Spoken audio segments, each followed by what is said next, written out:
Ooh, I'm sorry. It's me again. I've taken you to a different spot in my fictional world. I've taken you to my. Oh, I also got Macus. Um, oh, let me get me a Yoli. And yeah,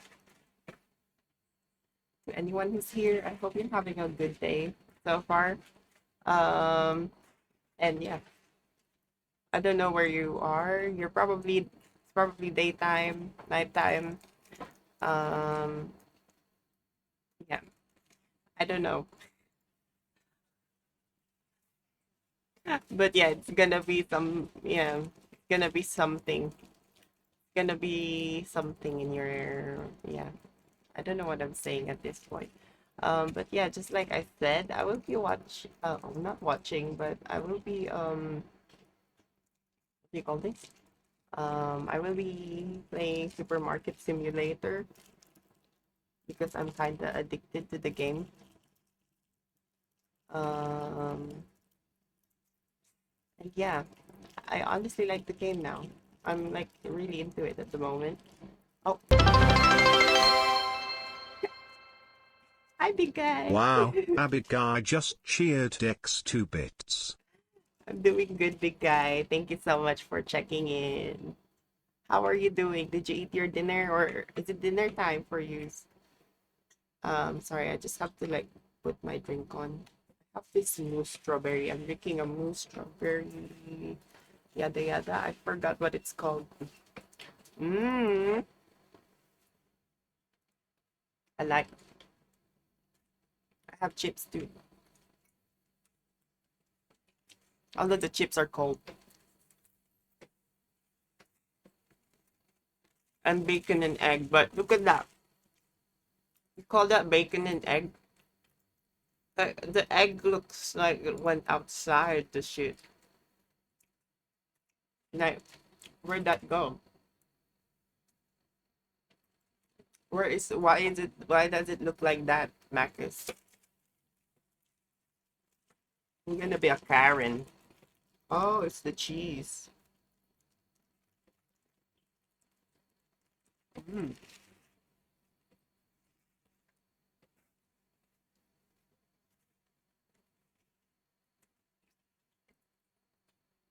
Eh. Anyway,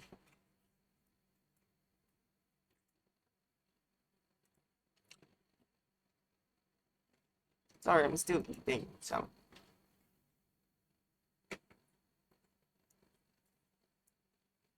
I think I'm gonna need to watch a few videos first. I'm so sorry. I feel like I have to eat and yeah, I want some ketchup. I also got some ew, my hair.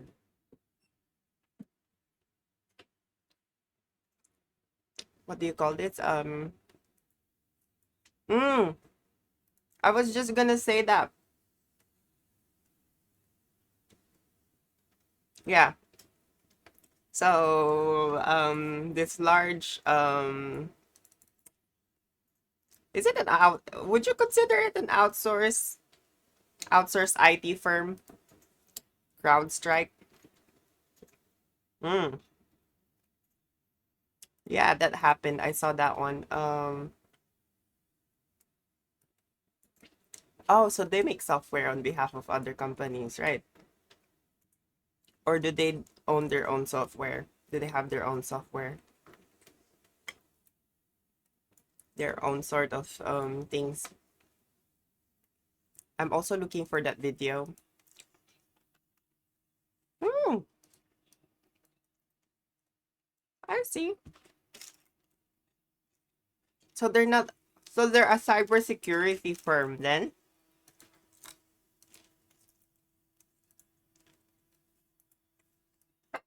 Hmm, gotcha. So they're more of a cybersecurity firm, not more of a cloud provider. Is that what you're saying? Also, I found a video. Um,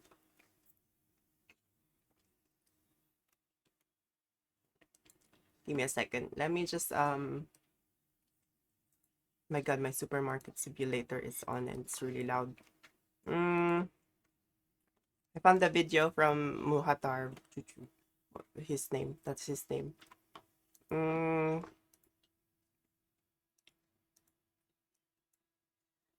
I'm gonna set that up for you guys really quick. I'm just really confused right now because I'm checking this update. There we go. I should make it louder actually.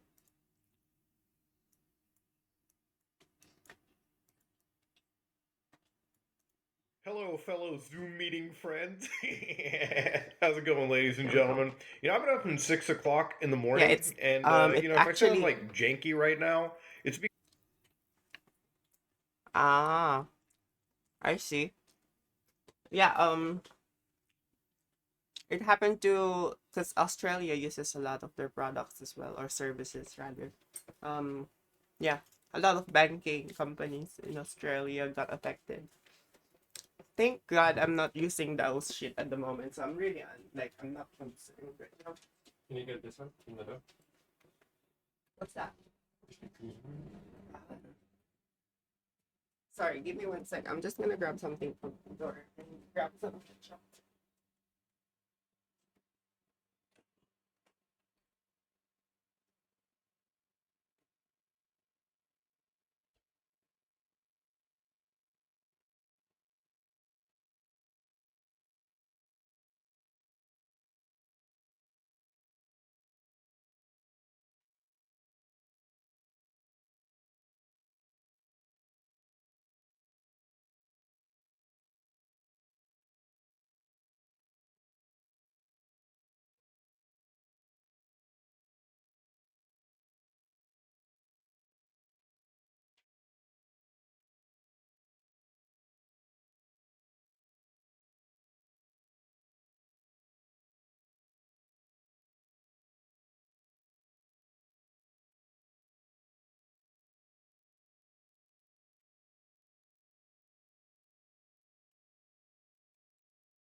Oh, that's cool. At least your bank was. I'm assuming your bank isn't reliant on. Oh, I'm not. Don't even answer it because you might be liable. But yeah, I'd say that yeah, don't be too reliant on a single software. All I can say. But sorry, let's watch it because yeah, I didn't really I myself.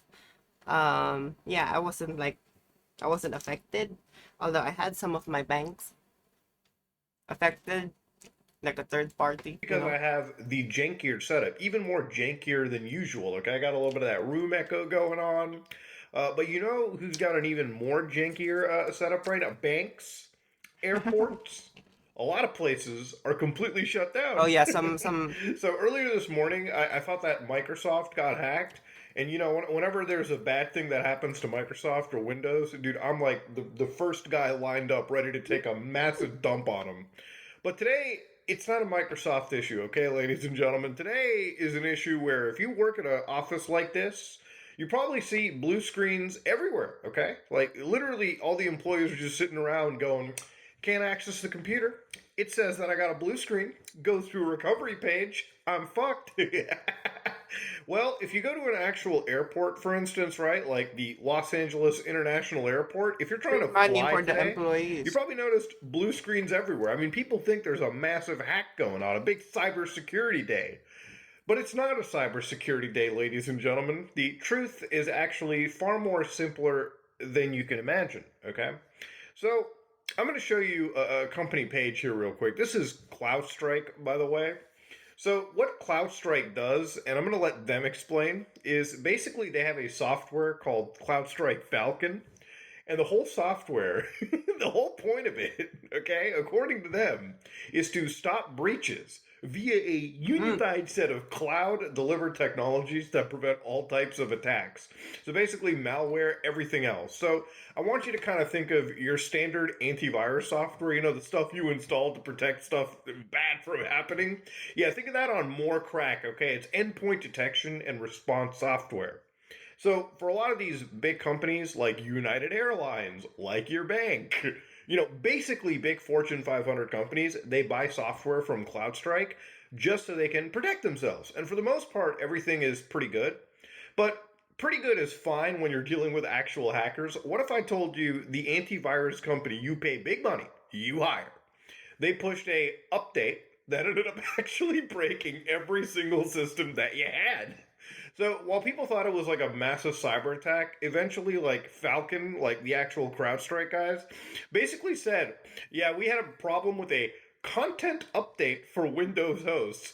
That's like the I'm gonna have funniest some way fun. of saying, yeah, we caused billions of dollars in damages, probably today around the world, by pushing a faulty patch. Okay, that's pretty much the actual gist of it. So what they said was there were some customers impacted by a defect found in a single content update for the Windows people, okay? Which by the way is the largest obvious like desktop operating system, right? So if you're a Mac user, like I am right now, I'm using a Macintosh, boys. It works. And I had CloudStrike, I'd be fine. If I was on Linux with CloudStrike, I'd be fine. So it's not a security incident Oh, or a so it's cyber just attack. So if you're Windows. wondering, whoa, all my information got stolen by furries, maybe? No. I've made a lot of content on furries lately. Right now, I can tell you the fursuits were not involved, okay? Maybe the person pushing the update may have, in fact, touched a fursuit. Maybe. But in this situation, the furries are not as involved as I think they What? are. So you don't have to worry about your information being stolen or anything. So what they said was they actually found out the issue and they isolated it and they even deployed the fix for it, right? But I just want to again reiterate, this is the antivirus company you hired. You don't have to worry about people hacking. You just have to worry about the actual company pushing a shitty update that crashed tons of computers around the world just now, caused billions of dollars in damages. Imagine if you're an airline company, right? Like, actually, it's kind of a good thing. Like, the airline company basically bent me over 2 days ago when I was trying to get to Texas. Like, where I am right now is at Caleb's house, right? We're actually doing videos together. So me and a whole bunch of other YouTubers, Wendigo and Tom, Brandon Buckingham, we're about to like do a destruction derby with actual cars right now. But I flew out here like 2 days ago. The airline company tried bending me over and fucking me in the ass. Today they're getting fucked in the ass, and we're getting fucked in the ass by proxy too. Karma. So that's just one example, right? But any company that's kind of using the software and you wake up and you realize you're getting blue screens and everything is crashed and there's, an issue going on. The problem is it's just far simpler than imaginable. Somebody pushed a bad update and whether, they had a testing grid for the bad update, like maybe they should have tested it like Canary tested it before they even decide to push it out for the world. I'm wondering why that didn't happen. I mean, mistakes do occur, but a mistake of this magnitude, somebody's not just getting fired, they're getting fucking killed. So anyways, you might be Wow. wondering, Muda, what is the actual fix to this, okay? So, according to a few people in the loop that are actually dealing with fixing this, the fix right now is to go to Windows in safe mode, okay? That's when you basically load up Windows with everything disabled to the point that you're just loading up what you have to. to get it to work. And at that point, you go to the C directory, your Windows directory, System32, and before you think, oh, you got to delete all that, no, you go to drivers, CrowdStrike, and you'd basically delete anything with the file C-000000291 and asterisk .sys. So, in fact, every single host in your actual enterprise network at your company, which also means, workers who are remotely operating, you got to remove off that, okay? And according to our friends at VX Underground, if you're using Microsoft's BitLocker encryption, you might as well jump off a fucking bridge, okay? That's pretty much all you can do. There are some fixes, like some people brought this like 15 stage fix. And the thing about it is, right, like going back to one of the clips I showed you with like all the employees sitting down, basically looking at a blue screen together. If you're like an IT worker, imagine, instead of being able to do any of this remotely, now you got to go to every single fucking computer in your like manually enterprise network and basically do this one by one. So it's a massively insane fix. It's kind of like Y2K. Like, when people complained about like every computer getting shut down. Yeah, you're kind of living through a historical moment in a way, too. You got to experience a little bit of what Y2K would be like. So, yeah, it's a pretty massive issue. And it's one of those things where, like, I kind of wanted to really understand the gravitas of the situation. Like, and the best part about any of this is, like, it all comes down to, a fucking company making a very egregious mistake. But, obviously it's not like, some crazy, world government or some hacking group ended up actually getting billions upon billions of people's personal information out of nowhere. Or, they were the ones that sent out this update that crashed everyone. So, yeah, it really does seem like, obviously, it is the company taking the massive L. And this massive L involved, again, billions of dollars, I would say, in losses, because this is a worldwide thing. It's not just, something that happened in one city or one country. No, this is going all the way from the United States to the fucking Philippines, for crying out loud. But yeah, I wanted to talk about it because, I've been up since... Philippines. Anyway, I hope it's over soon.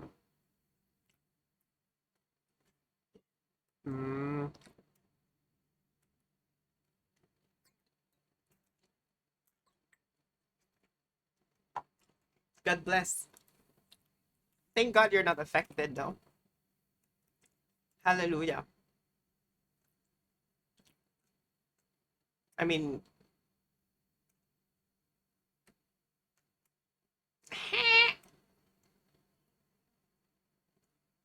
ooh.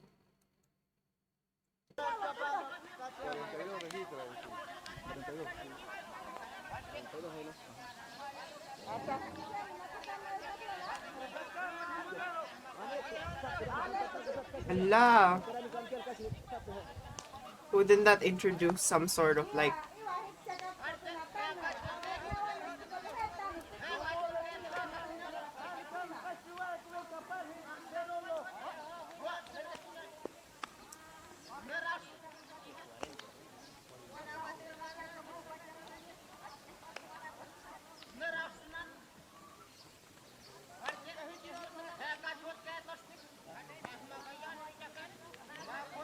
oh.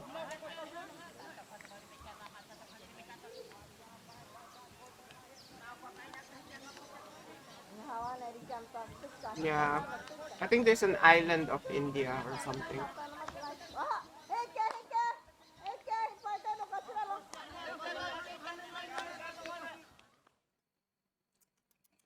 Yeah, they shouldn't like get to them.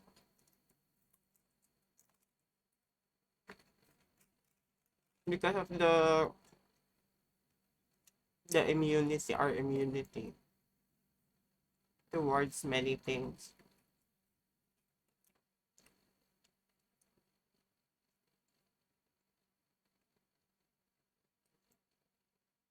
A frightening new scam is targeting older Queenslanders, tricking them into handing over their life savings with a con that could fool anyone. Bruce Page has this special investigation.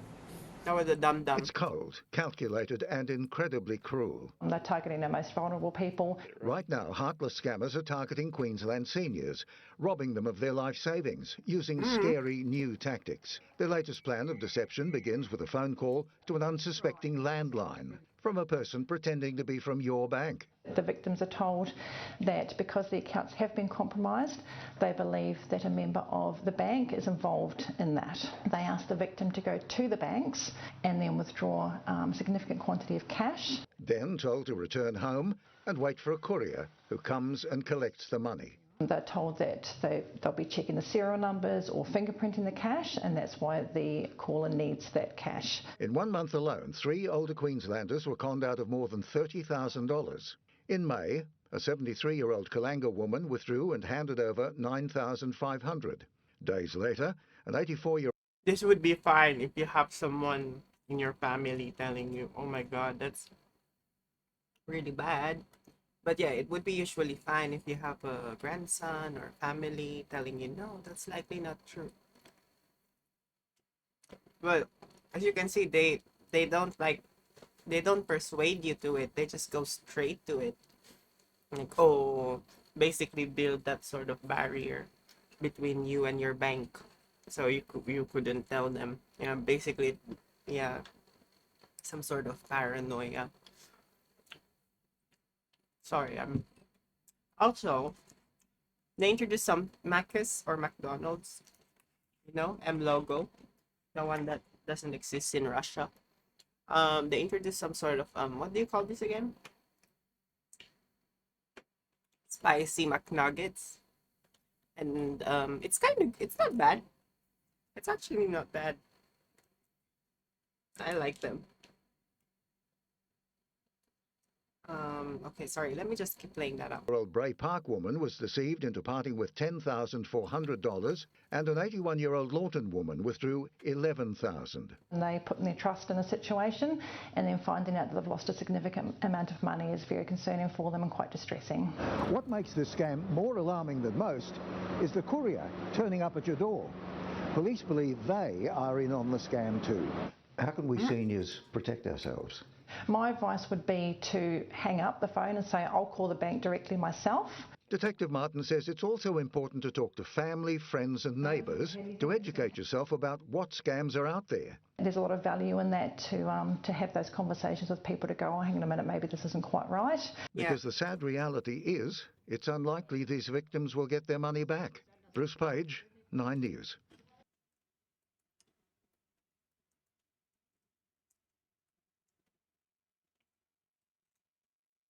Hope no one gets really smart with the scams, like that they're able to actually like manipulate people. What's this What's up, about? guys? Today's video is going to be a little bit different than normal. I'm not going to sit here and repeat what I say like 5 or 6 times trying to get it perfect. Not going to try and plan out every little thing that I would say like I normally would. Probably going to end up doing it anyways, but I like it. I feel I like like I've made this spicy. video or a video like it so many times that it's a little pointless to really do the whole song and dance.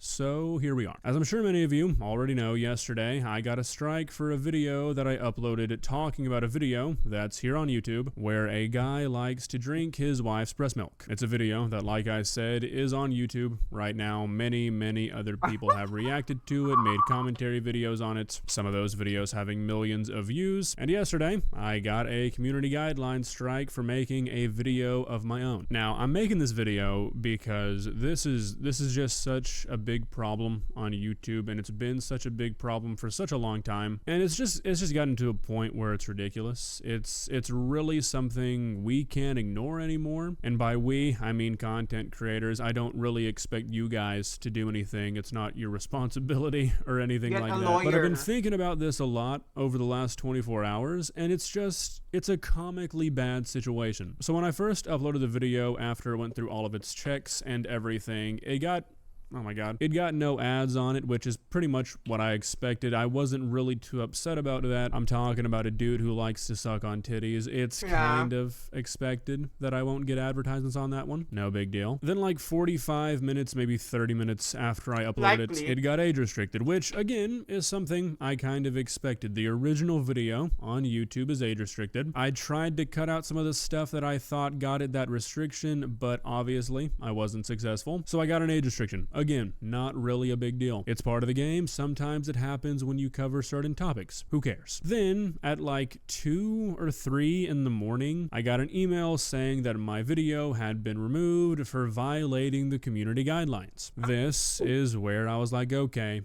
what the fuck? Like I said, this video is on YouTube right now. If you type in truly breastfeeding husband or something like that, you will find the video. If you type in critical breastfeeding, you'll find his video on it that has like 2.5 million views. Doesn't look like he got striked for it. Actually, Truly has this video in 2 different places. They have it on 2 different channels. It's the same video. No guideline strikes there, obviously. And if you just search this video on YouTube, you will find hundreds of people who have made reaction videos or commentary videos talking about this video. But for some reason, mine got removed. Now look. Obviously, there is so much content on YouTube that a person can't review it all. Trying to act like that would ever be a possibility is sort of silly. So the occasional wrongful guideline strike, I mean, it's expected, I guess. It shouldn't happen, ideally, but it's going to. However, I appealed the strike and I said, hey, this video is everywhere on YouTube, so either reinstate mine or take down all of those. And within like 10 minutes, they denied the appeal, and all of those videos are still on YouTube, so they clearly did not follow my instructions. But this is just such a big issue on YouTube, because if you don't know, a community guideline strike is more than just your video getting removed. If you get 3 of them, your channel is gone. Your channel gets terminated, and as far as I know, there is no course of action to get it back. As a person who does this for a living, that's kinda spooky. Now the problem does not lie in any of that. There's gotta be rules, there's gotta be ways to enforce them. That is just the nature of any social media platform or anything at any scale. You can't just allow anything unless you're Kick. The problem is that when stuff like this happens, you're just fucked. If you've never done YouTube, or if you've never tried to get an issue resolved on YouTube, there is really no way to describe how bad your options are for trying to get anything done on this website. There is no customer support anywhere. It doesn't exist. If you go to Google Help or YouTube Help or whatever and you say, look, I think this strike is false, I need a second look, this is jeopardizing my channel, you will get an AI chatbot response 100% of the time. There is no way around it. There's no steps to take when stuff like this happens to your channel, and it's really unfair because content creators are making Google all of their money on YouTube. Without content creators on YouTube, it doesn't exist. We as a collective group of content creators all across this website are bringing in YouTube billions and billions of dollars a year. You would think that if you're making a company that much money, they would want to keep you around, but it really doesn't seem like they do. There are 2 things you can do if anything ever goes wrong on your YouTube channel. Well, I guess 3, but the third one's not really an official option. Neither is the second one, actually. One, and the only official option, is to appeal it. 99.99% of the time, when you appeal anything on YouTube, it will get instantly declined within 10 minutes. Okay, that's kind of a silly use of the word instantly, but you know what I mean. They're not reviewed by humans. They say they are, but I promise you, nobody was reviewing my appeal at 3:30 in the morning. I didn't just happen to be the first appeal in line somehow, and it just got instantly rejected by somebody looking at it. It was a bot. It was an automated response. If you're not a big content maybe it's creator, someone from the Philippines. It's over there. That's where your options end. You have no other course of action. If you have a decent amount of followers on Twitter, your second and your real option is to @Team YouTube and say, hey guys, you fucked up for the 16th million time this month. Can you fix it? Now, thankfully, generally, they do. I'm not really worried about this strike. I'm sure within the next 48 hours or so, it'll be gone because it is a false strike. I know it is. And generally, Team YouTube does the right thing. Generally. But how fucked up is it that one of the biggest and the most profitable social media platform on the planet has their best form of customer service on a different social media site that they have nothing to do with? Why is there not real options here on YouTube or on Google. It's insane. And then your third option is to just get banned and then hope enough big YouTubers make a video about you to make YouTube crack and reinstate your channel. Why are those the only options? It just makes no sense that we're still dealing with this in 2024, especially with a problem like this one. The video is literally on YouTube. If any real human that could operate a computer actually looked at my appeal, they would be like, oh, okay, yeah, we either need to reinstate this guy's video or we have about 1,000 more community guideline strikes to send out. But that doesn't happen. They say it does, and if you don't have any sort of influence, you can't do anything about it. It would be made a little bit better if there was any consistency whatsoever, but there's not. My video was striked for sex and nudity, I think. There was no sex, there was no nudity. It was just people talking about sucking titties. Happens all the time on YouTube. You can type in like breastfeeding tips and tricks or transparent clothes try-ons and you can find porn on YouTube right now. The moderation, the way it's enforced, the support for content creators on this website, it's a joke. And it's just one of those things that has been part of YouTube for so long that I think most people have kind of just accepted it as part of the game, which I don't think is fair. I mean, something's got to change. You've either got to get rid of the whole 3 strikes and you're out thing, which I think is the way to go. It really feels like something as serious as a channel termination should be looked at a little bit more closely than just, hey, if you get 3 of these, you're done. Either that has to happen or something has to be done about this stupid appeal system that doesn't actually benefit anybody. It doesn't benefit the creators for obvious reasons, and it just makes YouTube and Google look like shit because they're saying these people are reviewing these videos and they're obviously not. Like, you can only lie about this for so long. Everybody knows these appeals are not actually getting looked at. Will anything change though? Probably not. We've been having this discussion for like the last 10 years at least. This will likely be a problem that plagues YouTube forever, which, you know what, I'm really happy about. That's awesome. People will keep losing their channels. Big channels will come in and cover it. They'll get their channel back. Rinse and repeat. I mean, how many times have we seen that happen? There's been so much drama this year alone from stuff like this. Don't even get me started on the whole copyright system. I mean, seriously, it's just time for a total revamp. But I feel like I've said my piece. Like I said, I can only make this video so many times before I feel like I'm talking to a brick wall. So yeah, hopefully that video comes back. Hopefully I get the strike removed, but if not, probably get my fucking channel terminated. Whoop-de-doo. Hope you guys have a wonderful day. I'm not. Bye-bye. It's 3:45 and I'm making this video, so I've got to come clean. I just looked at an imaginary watch. See ya. Poor dude. Yeah, I have a feeling that what happened, I have a feeling that it's whoever was, do they? Yeah, I'm not sure, but yeah, I have a feeling that whoever did the ban was like someone from whoever, like the people who made the video. They probably got offended or something and basically used it as some sort of excuse. But then again, he knows that he's gonna win. If you are unable to like see the whole idea of fair use, then yeah, find a lawyer or someone to like help you. Also, sorry, I just finished what I'm eating, and yeah, I hope it does clear after some time, and I hope he gets his videos back eventually. Ooh, what's a female? Ugh, I don't like this dude. So fucking, I don't know. I'm sorry. I want to see this. Okay, so he's fine then. Wow. Wow, indeed. Maybe he just yeah, maybe he just maybe YouTube just needs to adjust it, or maybe actually to think about it, maybe it's time for YouTube to like, yeah, and stop being the one at the top and for others to like get there, you know, because YouTube has a lot of power in terms of like these creators. I think that's why people are using TikTok as well. Goodness me. Wow. Wow. Are you eating?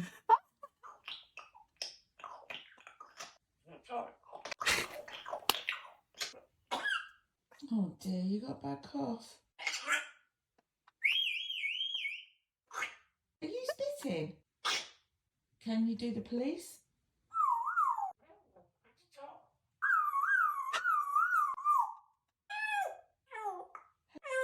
What's wrong? Oh my god. This would get oh my god, this would oh my god. I think there was a video of like cops who thought that someone was like stuck in the house or something. Or like it was saying, help me, help me, help me. And yeah, basically it was a parrot. Say, you want some? I'll give it you. What's up? Why are you screaming? Oh!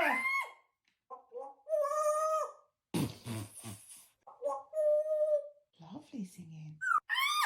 They won't let me out. I got locked up. They won't let me out. Kiss. Whoa. You love a kiss, don't you? Give mummy a big kiss. I love you. Oh wow. Can I get a kiss this morning? Oh, is that how he poo poo? I love you. That's cool. That is so cool. Just like that. Oh, I love I'm it. sorry, but yeah, they're kind of annoying when they go to the windshield sometimes in the car, you know. But I yeah, love you, kid.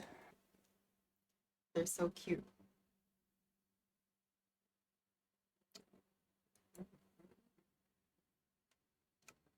Okay, I gotta like put all of my shit away before I continue playing.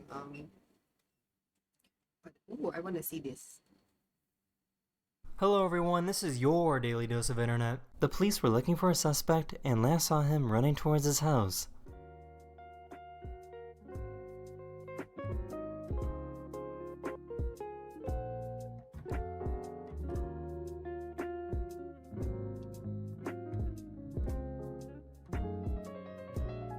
I guess this is something. What the fuck? What the fuck? Wow, I think he was underneath the. Oh wow. What the fuck? Oh shit, dude. That's cool. Sorry, but yeah. I guess this is something you need to worry about if you have a prosthetic arm. It's very, very humid right now in Rome, and I went to remove a hair on my elbow. My prosthetic went like this. And there was a guy next to me. Didn't know it does that.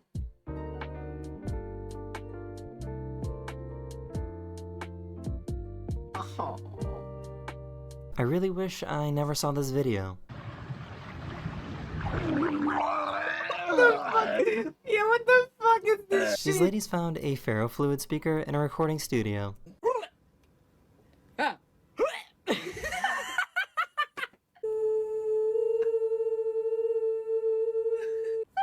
Hey.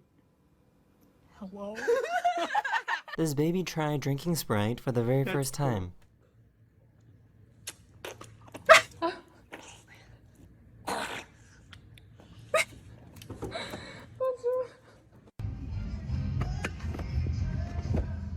It was his first time going to the beach. Oh my god.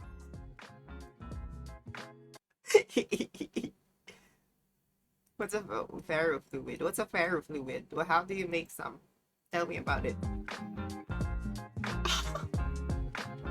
Lazy like me, that's me. Scientists discovered that ants are always checking each other out for diseases. This ant right here had an infection in his leg, so this other ant chopped it off to save his life. Oh shit, that's cool. Wow. I don't think this guy has ever been outside before. That's so computer generated, bro. This is not real. Oh my god! We are in the Matrix right now. I don't believe this. Maybe he should go there. Oh my god! Oh my god! It's a good thing he didn't Oh, I think that overreact. was a thunderstorm. Oh. We are in the Matrix. Ah, it was the electricity, I think. Oh. Oh, yeah, it is. It did hit it. Oh my god! It's a good thing he didn't Wow, overreact. we.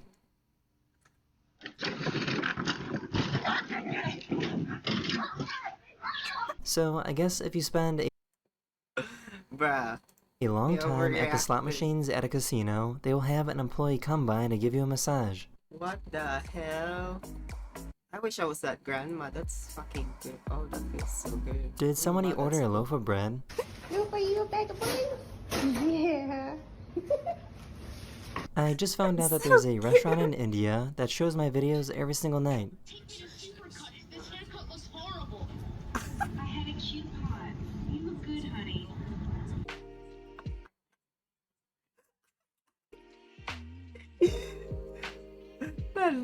That is the end of this video. We hope you enjoyed. Okay. And I'll see you guys again very, very soon. Later. Ah. Okay, wait. I actually got to what is that?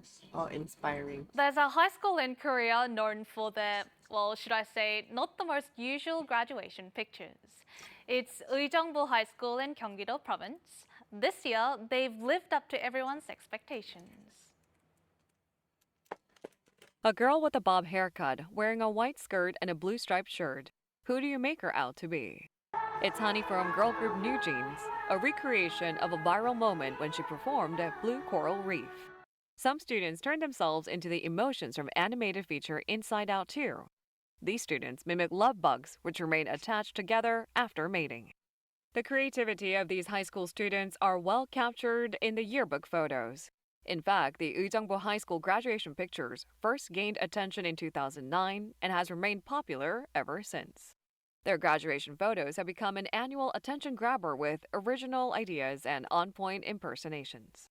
Those who have seen the photos reacted positively, saying that they burst out laughing at the love box shot and that it appears to be a special way to remember their school days. I mean, yeah, that's fair. That's fair. That's fair.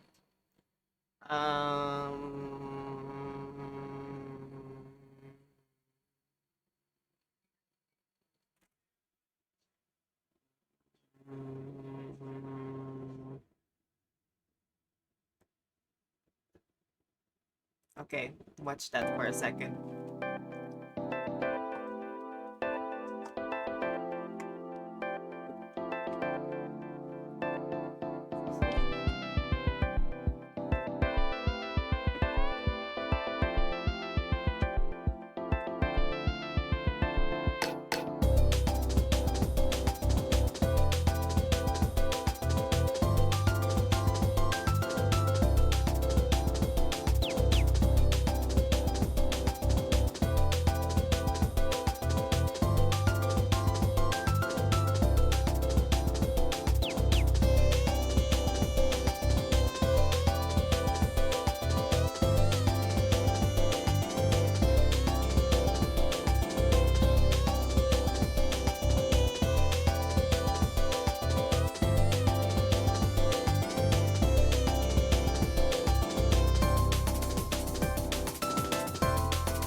Okay, sorry. That's perfect. Actually, it just took a.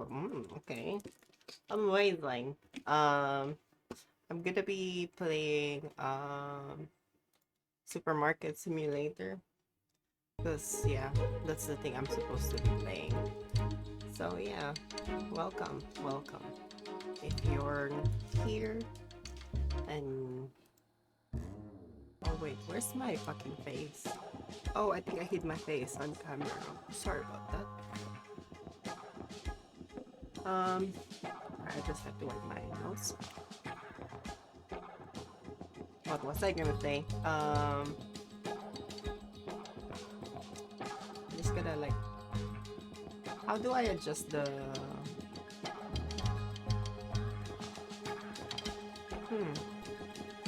Yeah, I guess I gotta mute it from here because it's kind of loud. Oh.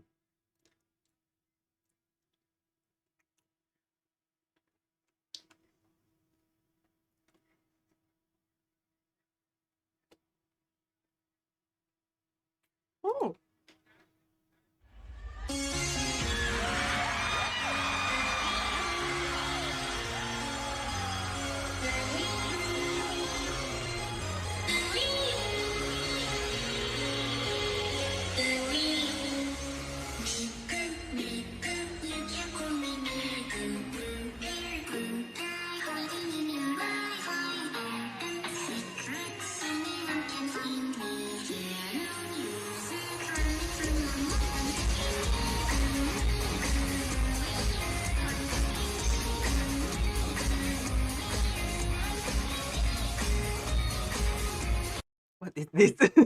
I'm sorry.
Hello.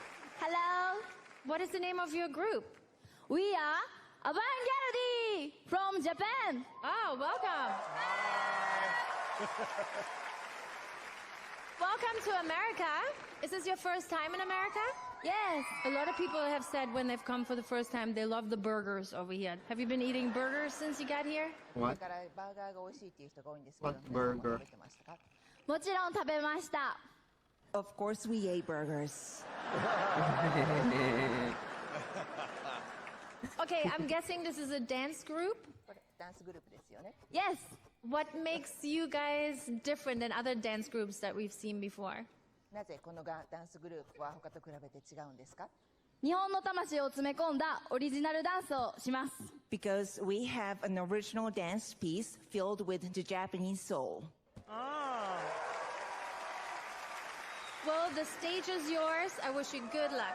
Thank you. Okay, so what I else like them. That's sorry.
Is he? That's cool.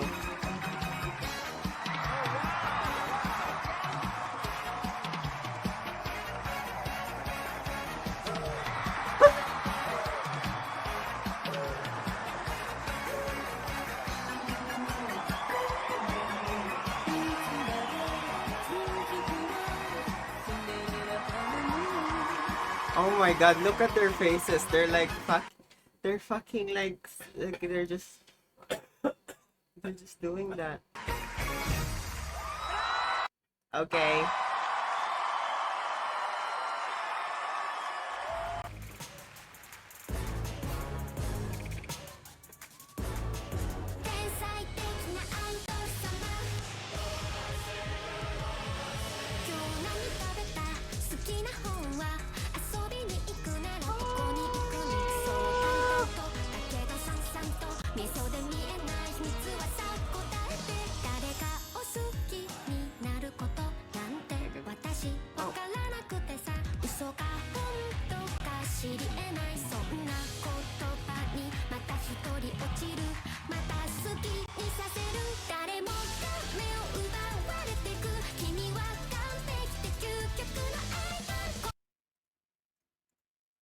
Give me a sec.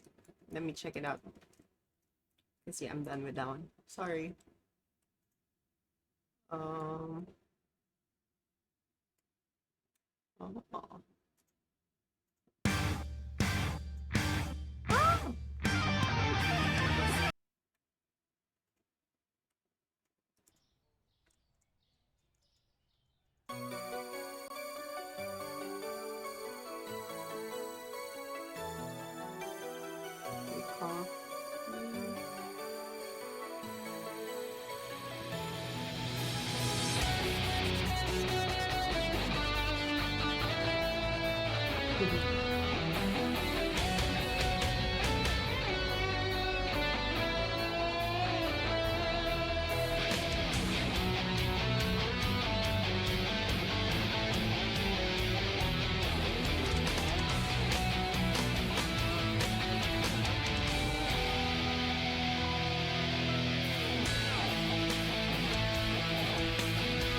It's good.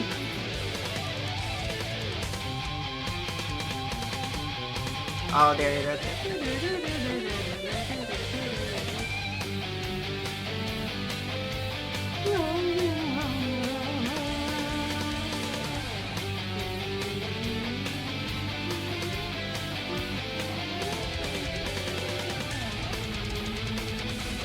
Wait.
That was good.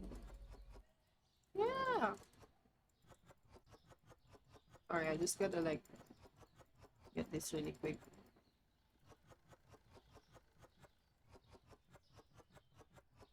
Gotta fill this up.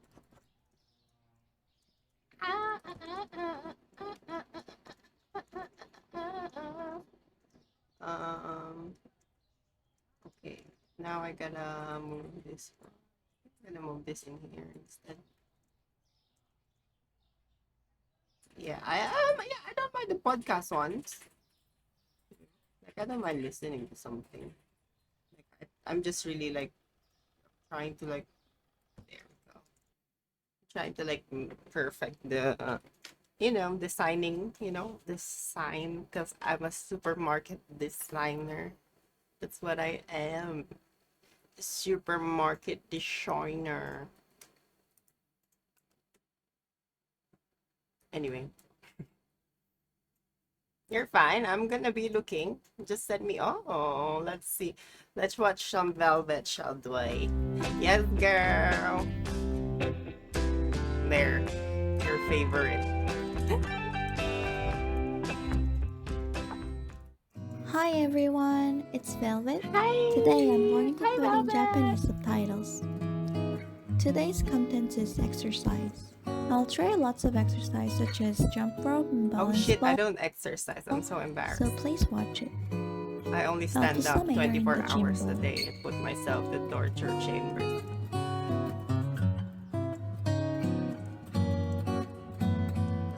I'm kidding. It's harder to pump the air than I thought.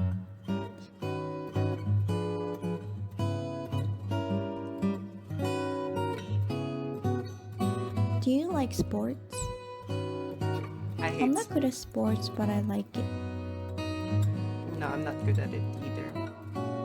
And I don't like it either.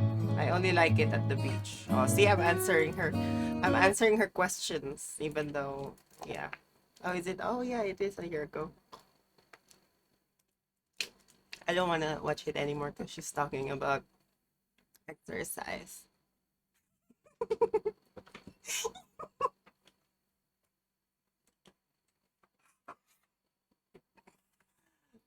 Yeah. Sorry. The moment she talks about exercise, I'm like, oh. Ooh, I want to see this. Bird watching. Hi everyone. Welcome to our first virtual bird watching walk. Today we're going to go through Oxley Creek Common, one of Brisbane's top bird watching locations. Oh, that's Brisbane. Let's see what we can find. Let's start in the car park. For those who haven't been bird watching before, the objective of a bird walk is to see or hear as many bird species as possible. And of course, another objective is to immerse ourselves they use like some sort of like goggles sometimes. in the environment and enjoy what we're experiencing in the present moment. I see today's first species approaching. It's the Australian magpie. I think someone must be feeding this one because it's making its way towards me. Normally they don't do that. I'm sorry. No, it's not.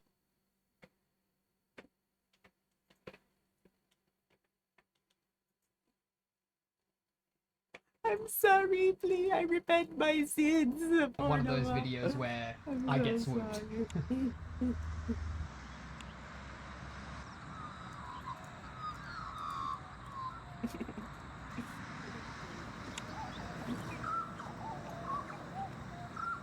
And that bird that just sung its song, that's the grey butcher bird. Where is it? So there's a lot of white ibis here. Yeah, maybe take a picture. See, they're not all in the city. These ones are eating insects under the ground. Oh yeah, I hate these fucking ibises. I swear to God. They can be fucking annoying sometimes. And here's someone different in here. This one's a cattle egret in breeding plumage.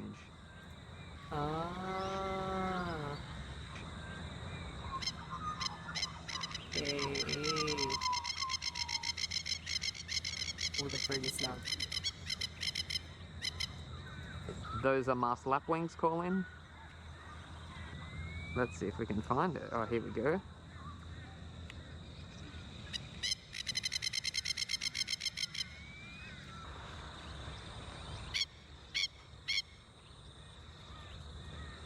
The masked lapwings are saying to the ibis, back off.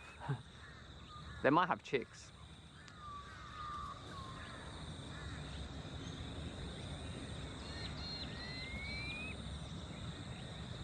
And I'm not sure if you'll be able to hear it, but you can hear a brown quail in the background going, wee, wee.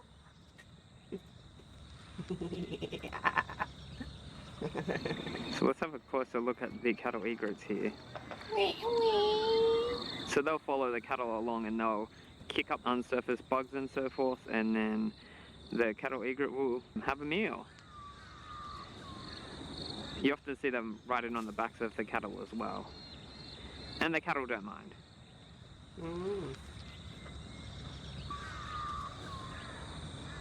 This one's a chestnut-breasted manakin. If you're from outside Australia, you may also know them as Moonia, chestnut-breasted Moonia.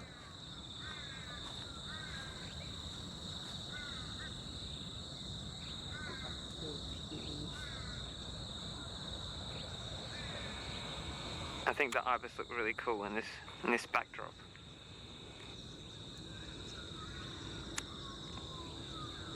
I need another one for the yogurt.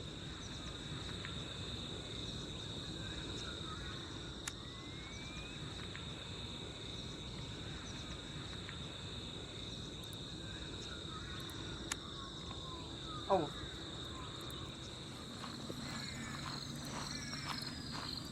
That's tawny grassbird. I'm gonna go broke again.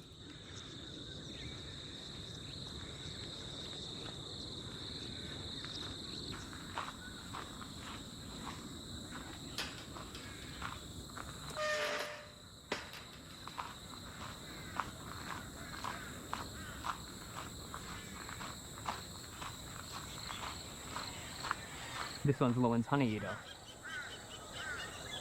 You might be familiar with the machine gun-like call, the do-do-do-do-do-do-do-do-do. This one's its other call.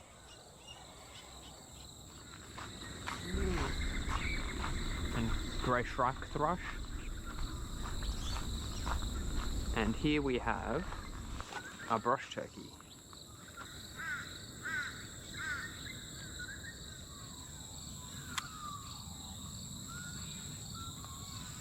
And this one's quite a young brush turkey.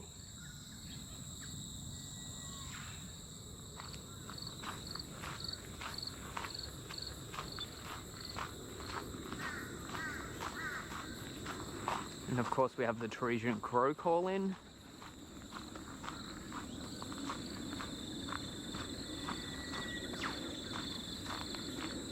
Let's have a look in here.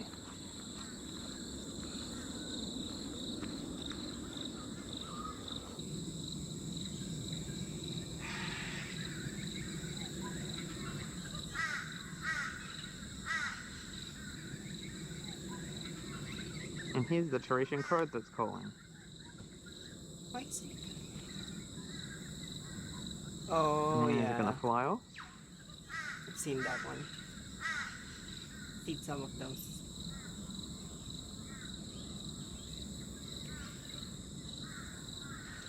Is it like... Actually, today it's not busy at all. Like, I've only seen one other person. Normally there's bikes and dogs and there's a lot of other things happening around here, so it's good for the bird watchers.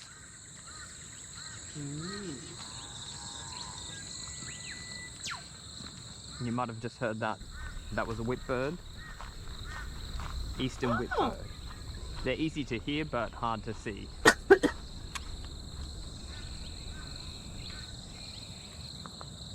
Here's a sacred kingfisher. I didn't think this would be on the fence, but there you go. Oh, I think I've seen some of these that, like, yeah. Wow.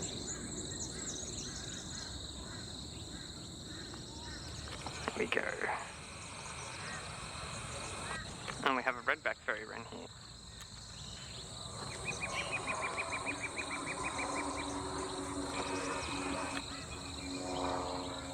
Wow. I like birds. Oh my god, I keep wiping my fucking face. Like I put some what do you call that? Eye mascara on just so that I could show my long lashes. Because I have some. Oh, and here's a shining bronze cuckoo. Or is it?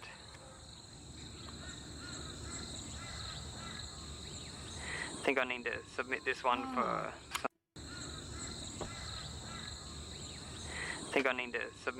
for some others to have a look at to see whether it's a Horsefields or a shining bronze.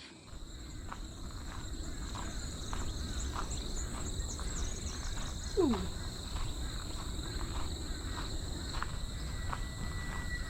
That's Okay, the where's whitbird the again. call? Okay, oh my god, I'm getting distracted. And that's the olive-backed oriole. We're getting closer to that whitbird. There's also a white-browed scrub wren in here.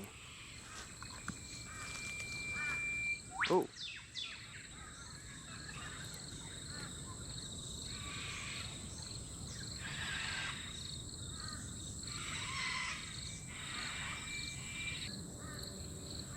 Oh, here we have a silver eye. Oh, too quick. But you can hear it making that ee.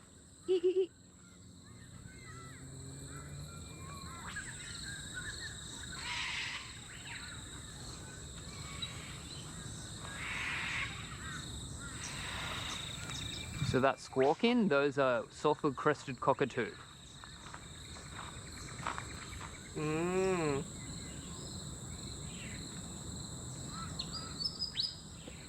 Oh, here we have a sprangled drongo. It's a bit of a mouthful. And you can tell it's a drongo from its fish-shaped tail. And this one's a juvenile because it doesn't have the red eye.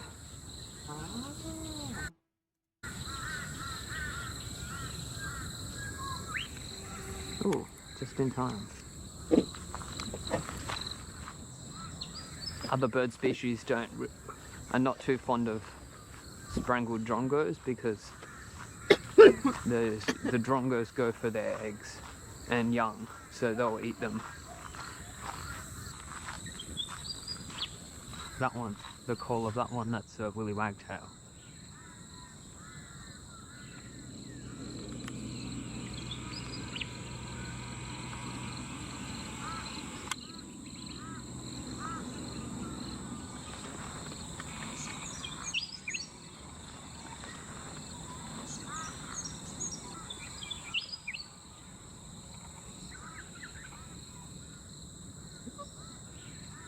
Wow.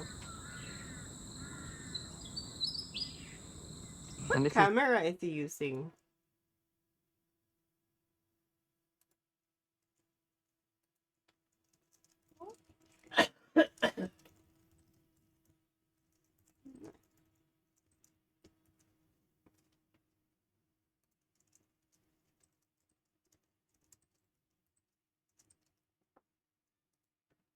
I'm just gonna ask. the bar-shouldered dove. Cause yeah, Surprisingly, it's out in looks the like a open good like this. camera for like. Oh, there's heaps of them. What? Oh, this one's saying none of that. These guys are eating little seeds. Probably from the weeds.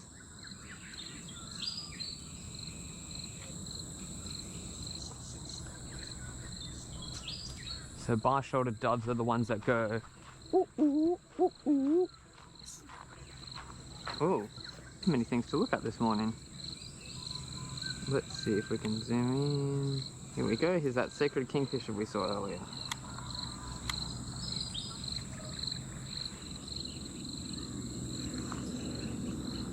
And I can hear, oh, here we go. Rainbow bee eaters. Where are they? Oh, This is an Australasian fig bird. In really bad lighting, but let's see if we can get it. Oh, here we go. This one's the male. It has the red eye patch. Morning dove. Whereas the I see. female has white breast with a speckled front. Oh, where did it go? Okay, it's gone. That was quick.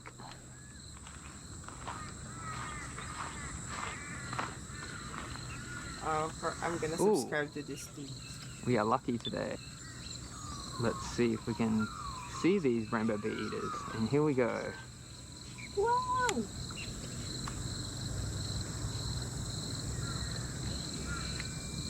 Cool if it could turn around.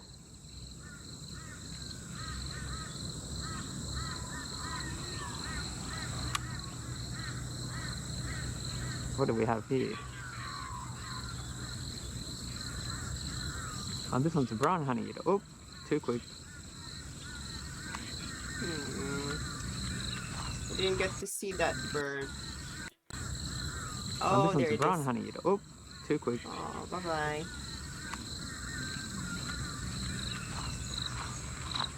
Okay, let's continue on. I need some of that bird. I can hear a grey butcher bird, but I can't see it. Where are you? Oh, here we go.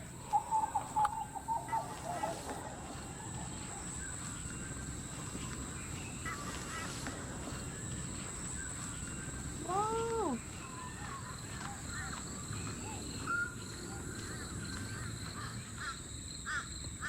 It's not normally this wet.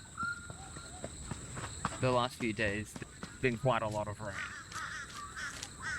When did he take this video? 4 months ago.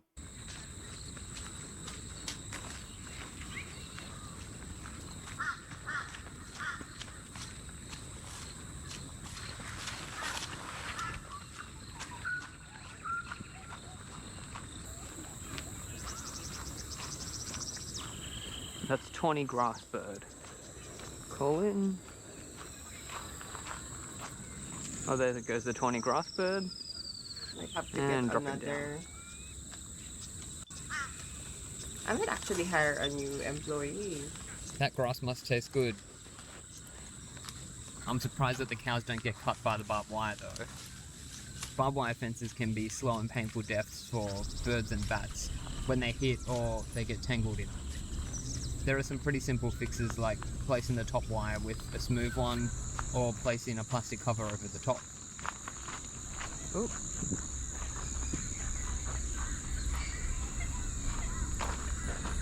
This creek area normally has a lot of has crakes and finches, heaps of different things in here, but not today.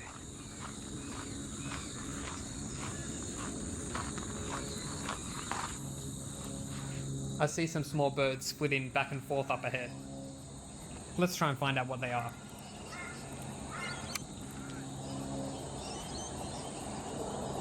These are variegated fairy wren. The variegateds are my favourite fairy wren species in the Brisbane area. Wow!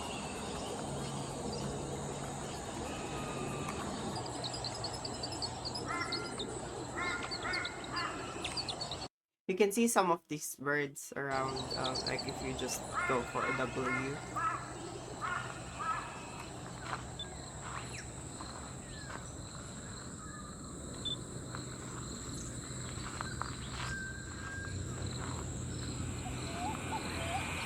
And these are black-faced cuckoo shrike. Oh, and one has a stick insect.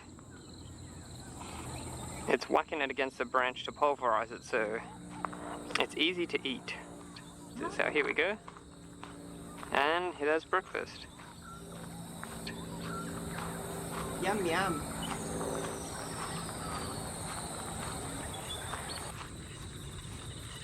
We've got two ways we can go here. If we go straight ahead, that heads to the Secret Forest.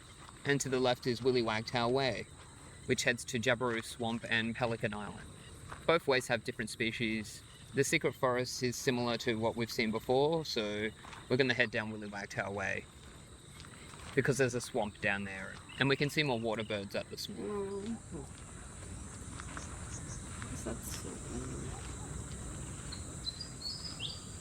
And here we have a red-brow finch. Oh wow, that is so cute. I've never seen that. And pretty close next to me is a magpie lark. Let's have a look. Oh, this one I've seen a lot.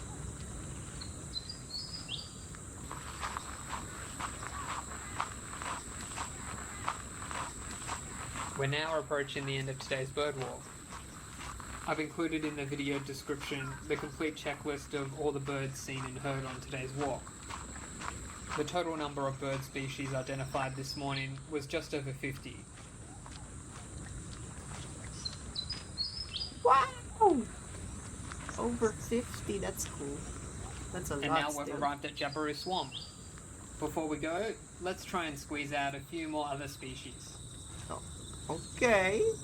Someone's productive.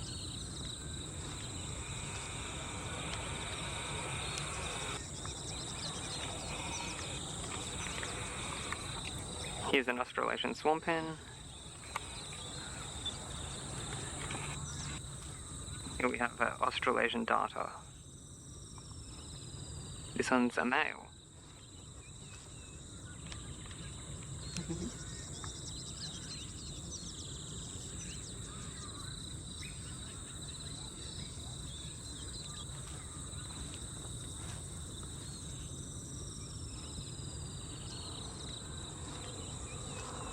Here we have the female superb fairy wren. I'm not sure if we have And I'm turkeys gonna in try and track Australia down the now. male. Thinking about, do we have turkeys in Australia? Do we have turkeys in Australia? Turkeys? Yeah. Yeah. Ah. Do we have some retrieval? No. There's some with wet and wild.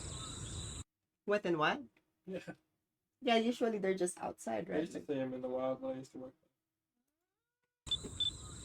And here's the male in breeding plumage.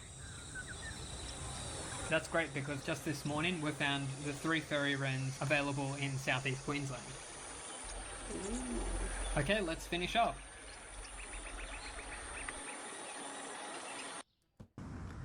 That's it for today. Thank you for joining me on this bird walk. If you're in the Brisbane area, be sure to check out Oxley Creek Common. If you'd like to see more videos like this, let me know in the comments. Thank you for watching and catch you next time.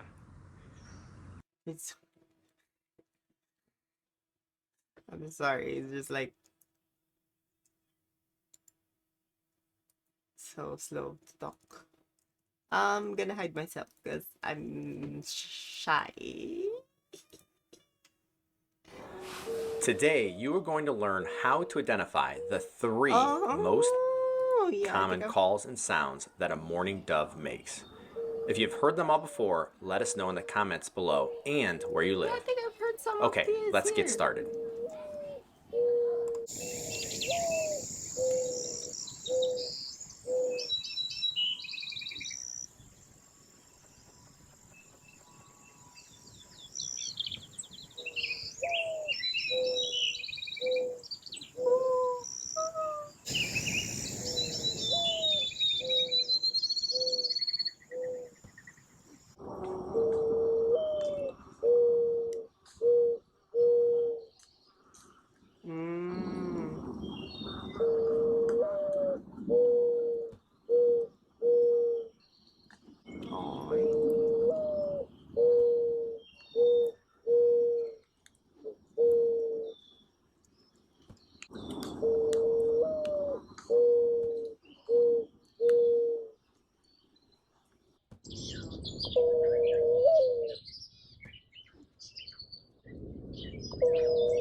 Sorry.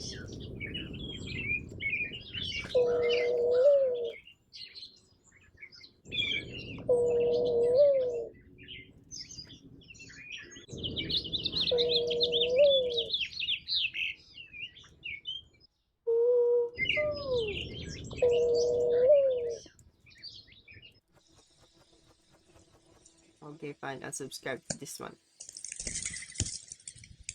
Oh. It's like a laughing.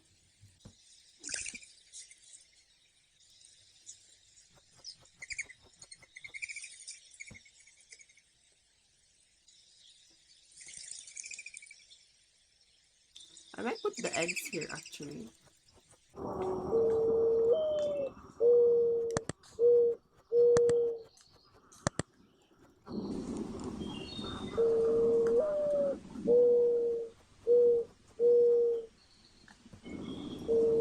This is chocolate. Oh.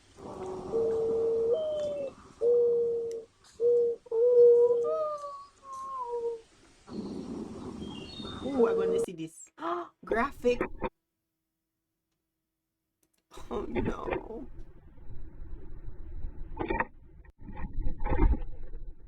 Oh my god, is he gonna take the eggs?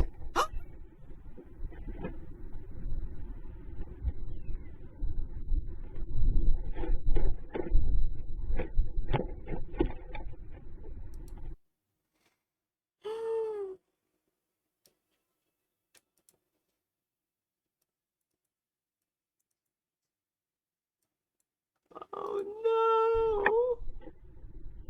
The birdie. I mean, I do eat eggs for breakfast, so I feel guilty as well.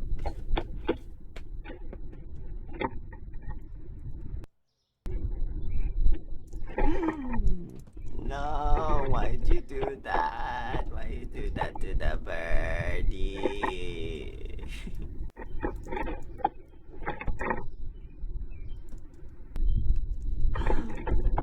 Oh, okay, gotta grab this one for a second.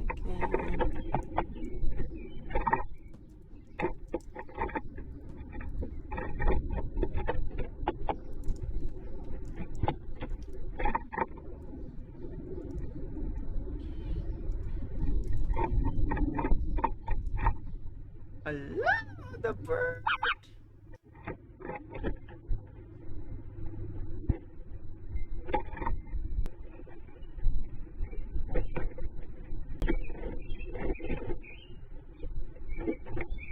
Allah.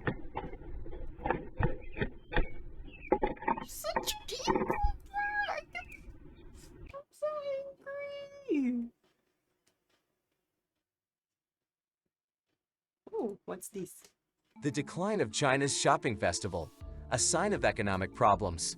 This year's annual Chinese Shopping Festival, 618, which traditionally takes place on June 18, was surprisingly quiet and unremarkable. This is in stark contrast to wonder previous why. years when vendors launched promotional Wait, campaigns. why does this sound so familiar? Like, I don't like it. No, I don't want you. No. The decline of China's shopping festival, a sign of economic problems. AI boys. This year's annual Chinese shopping. Nar. Nar. That's what Australians say. Nar.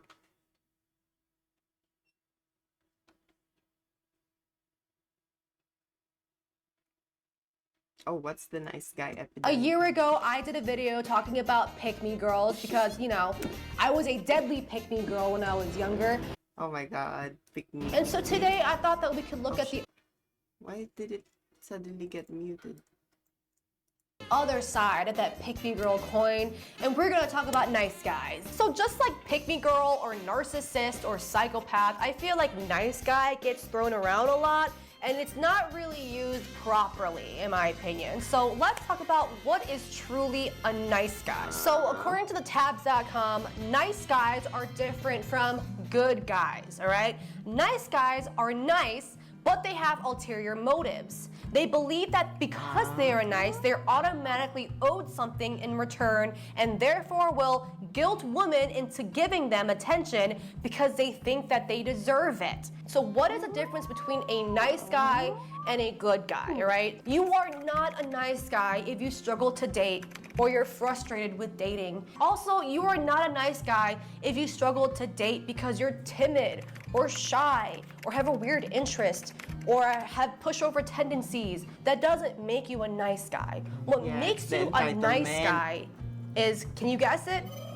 Misogyny. A nice guy is someone who feels entitled to women because they don't view women as people with their own agencies and preferences and personalities, right? They feel like the article said, they are entitled to women and they can pay for women's bodies with their niceness. Nice guys rely on misogyny to explain why they are not getting women. Nice guys feel like they can be nice to a woman and then they're entitled to sex. The litmus test for whether someone is a nice guy versus a good guy is how they treat women that they are not attracted to. Nice guys are not actually nice guys. They're only nice to women that they find attractive to get into their pants because, again, they feel like that's the currency to buy women's bodies. So just like a lot of other types of people I've talked about on this channel, nice guys are a spectrum. So the higher the tier goes, the more misogyny and hatred for women you go. Tier 1 is the sad boy nice guy.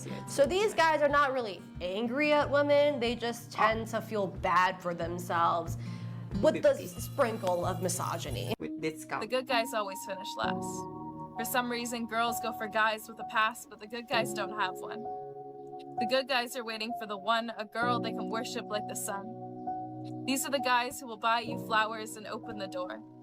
The ones that won't leave you crying on the floor, these are the guys who will cherish the love you give to them. And to them, you're a beautiful gem. A person they never want to lose or misplace, yet for some reason these poor boys always end up in second place. You will be their #1 priority. Loving a good guy is like a fairy tale. So when you find one, hold them close because these guys are the holy grail.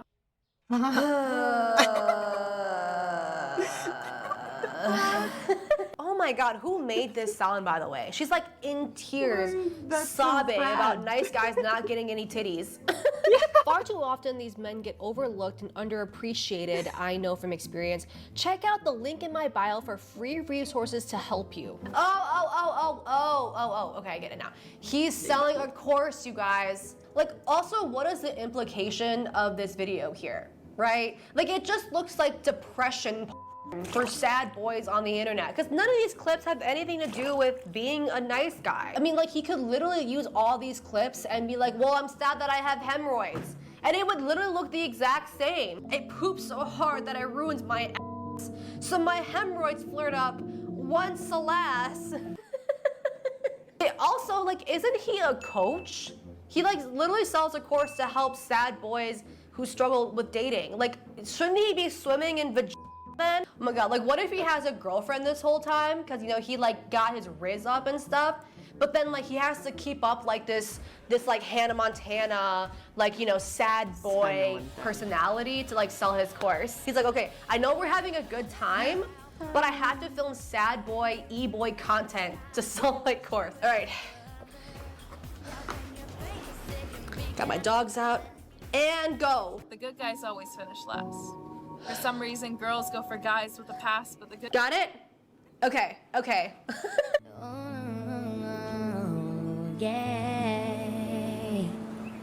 We're nice guys. We know we finished last. We're nice guys. We're probably gonna text you good morning every day, and you're probably gonna ignore it until 3 p.m. We're nice guys. We're extremely delusional to think you actually like us, but in reality, you just want to use us for attention. We're nice guys. We'll apologize even when it's your fault. We're nice guys. We're extremely busy with our actual lives, but when you want to hang out, we'll always make time for you. We're nice guys. We know we finished last, but it's not a race, it's a marathon. I hear this argument all the time from both men and women of like, they never respond to my texts. They always ghost me. They never want to spend time with me. They're playing all these games. They're not playing games, babes. They just don't like you. Okay, I know that sounds really mean and harsh, but like as your big sister on the internet, I tell you, they don't like you. Like, I just don't really understand this logic. Like, you don't get extra credit for triple, quadruple, sextuple texting a girl, okay, and her not responding. You think on like the 10th K, you bitch message, it's gonna like unlock her ovaries and now she's gonna respond to you every single time you text? It's not gonna happen. If you just absolutely broke a guy and he says, I'm sorry, it's because he's used to everything being his fault. And you just lost somebody who would have treated you better than anybody else. What? I'm so confused. Like, what even happened? If you break a man, like, if a girl breaks up with you, I swear to God, like, these dudes literally be making up the craziest scenarios. They're like Doctor Strange, coming up with a million scenarios in their head to come up with the perfect depression sad boy thirst trap on the internet. Slut. Good morning text, feet out in a sauna, standing in a snowstorm by myself. I have an alpha male course. She's a slut. She broke up with me. I say sorry. Slut. Look, Dr. Missy is gonna say that he looks pretty young still. Mom and Dad, I would just, give him some touching grass therapy, make sure he hydrates properly, and, just monitor him for the next few years and let me know if there's any serious changes, okay? So now we have a Reddit post from r/niceguys. From experience, I've pretty much summed up that women aren't interested in me because I don't represent anything resembling their core desires. I don't play games. I don't want children, I don't bow down to anyone, and within this understanding and newly shaped belief, I'm becoming what I am supposed to be, self-sufficient and successful in my own domain. Wait, this guy doesn't play games and doesn't bow down to anyone? Guys, that's literally what women want. I fell in love with an idea of you. You are my perfect woman, sweet, kind, fun, extremely sexy, maybe a little naive and ditzy, but I adore that too. In summary, I just believe I'm too much for you. Too deep, too intellectual, too self-aware, too psychic. You wouldn't understand me until you understand yourself. And perhaps you wouldn't be interested to understand who I am anyways because it would disconcert you. And I know this email is a lot to take in considering I don't even know the status of your relationship. Are you in one right now? Guys, this guy literally professed his love for this woman Shakespearean style. And he doesn't even know if she's single? But if you never talk to me again, just know that I only simply want to help you elevate yourself for any unnecessary suffering. You don't deserve to suffer and you know it. And it seems like she didn't respond to him, probably because he called her naive and ditzy, and that he's too intellectual and smart for her. This is the type of dialogue that I would have with myself when my parents are gone, and I'm in 8th grade, and I put on a whole period piece drama play by myself in my room. You are my perfect woman, being ditzy and naive as you are. But our houses could never unite. For I am too intellectual for you. Something has changed within me. Something is not the same. Okay, so that was That sounds tier like booty. 1, the sad nice guy. Now we're gonna move on to tier 2 nice guys. I like to call these guys the angry nice guys, okay? Think of like Caillou when his dad told him that they're not going to the zoo today, and then they throw a fit. That's what these guys remind me of. You see, on top there's John Lino. There's me. And there's regular fish. Oh, that's me. No. There's plankton. There's single-cell amoebas. Oh, then there's me. I'm getting there. There's coral. There's rocks. There's whale poo. And then there's you. That's messed up. Okay, so that was a little fast. Let me explain like what was going on in that TikTok. These are the order of men that women prefer over the nice guys. So gives them zero attention, hood rat, bad personality, abusive, like all of these bad guys, women place them over nice guys. Also, I'm really confused on this logic because a lot of nice guys will say like, I only get manipulators and liars. and like they get mad at women for that. But then women who also complain about dating cheaters, liars, and manipulators galore, they're stupid and sluts for not picking nice guys? I mean, it sounds like to me, sir, that you also don't pick nice girls, right? Also, Yeah, what that's is the true. implication Like, of this hello? video? Like, yeah. Because in this video, maybe- he's saying he's a nice guy, maybe right? avoid the But, like, BBL girls. In what universe would someone watch BBL? this and be like, you know what? Yeah, he's a nice guy. This is my impression of what these nice guys who make content like this, like what they imagine women feel when they watch this shit, okay? Hey girlies, you know how I only date abusive guys that sell weed? Well, this guy made a TikTok calling me out on it. So I think I'm gonna send him a titty pic later. Oh my God, this guy told me that I only go after hood rats that give me zero attention. I have to get this nice guy attention right now and send him an HD photo of my booty hole. Next, we have this Reddit post, and apparently it's a text chain between these two people. If we hang out more, it has to be in a more neutral place. He says, we can hang out when I don't have my son. I can come over to your place or we can go out. She says, maybe we can go out and see how it goes in a neutral place. To be honest, I'm looking for a friends with benefits. I got too much going on to commit. Okay, and then she says, well, your profile says that you were looking for someone long term. I'm not looking for something extremely serious because I don't know what my life will bring, but I'm not about to play with a person and be played. And then he goes, I mean, I want a serious relationship and to end up in marriage and live happily What? ever after. But and you- to me, if you aren't sure, then that's just insinuates that you want a friends with benefits. So I am supposed to go out and take you out and spend my time and money taking you out for a chance you might want something temporarily.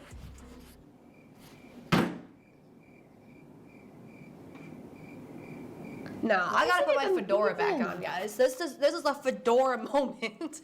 You were the one that brought up friends with benefits. Okay, and then she goes, you make it sound like your time and money is such a valuable resource that you are giving in exchange for nothing, when my time and money is also valuable. He says, well, I also think that you're a very beautiful and positive person, and I enjoy your injury. He says company, not injury. And I hate that you got to see me at my worst because I am in a lot of pain and I'm very tired because I have had my hands full. I'm actually a really genuinely humble and sweet person with a lot of interesting experiences and stories, and the world is bigger than most people I've encountered around God, here. I would like to baseball. meet you out for dinner one night and sit to talk and try again. Girls haven't been very nice recently, and it's hard to decipher their intentions, so I have my guard up. I apologize if I categorize you into that. Thank you so much for making the long drive after work. I apologize I did not get the time to put more into dinner and my child was being difficult. I truly do apologize for the awkwardness. I felt ashamed and embarrassed. She says, well, let's see if we can work out something. I'm going to bed. Good night. And he hurts her up with, I don't know. After hearing about it overnight, let's not talk again. Take care. You weren't as pretty as your pictures, to be honest. Lol. Oh my God. Is this guy on an edge streak or what? Because this is the most blocking thing I have ever seen someone do to themselves. Yeah, true. How dare she tell me that she wants to give me a second and third chance after I pulled out that I only wanted a and then I hit her up with, actually I'm a humble guy, and then she gave me a third chance. Like, how dare she? Like, why is the negging a girl and then hitting her up with actually I'm a nice guy? Like, why is that the default topic that these men are downloaded with from birth? At least say something when you match. In today's women's world, I expect a bit more proactivity and less attitude. Why did we match exactly? And when I had the decency to initiate contact and ask meaningful questions, I met with an attitude that screams regrettable life choices. Okay, first of all, let's address the elephant in the room. What platform is he on? Is this like the school discussion post website? Brian, I'm really sad for you that you can't get any bitches, right? But like, what does this have to do with the Battle of Waterloo? People don't owe you a response. Just because she matched with you on Tinder doesn't mean that she owes you anything. Oh God, I know that this guy is a hoity-toity. Oh my Again, I think I'm so much smarter than you. Bitch, don't act like your meaningful questions are like some philosophical mind-f***ing type questions, okay? What's your meaningful question? Oh, you said that you like Nirvana in your bio. Name 3 songs right now or you're a poser.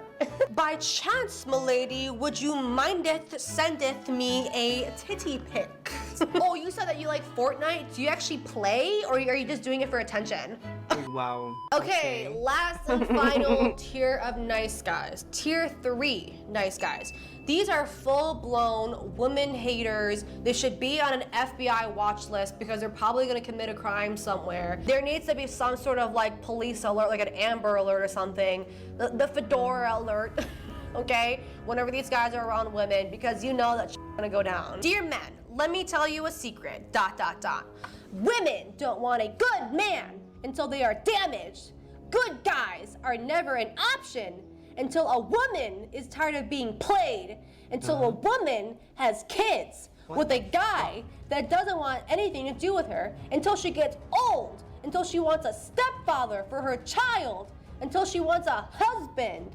Early in life, most women choose wrong guys, and then after those guys spit them out having used them, now they want a good man. The same good guy they thought was boring. The same good guy they didn't want to talk to. Truth is, good guys deal with damaged women mentally, physiologically, emotionally. Bad guys get the best years. Good guys deal with women with insecurities, women with anger and trauma.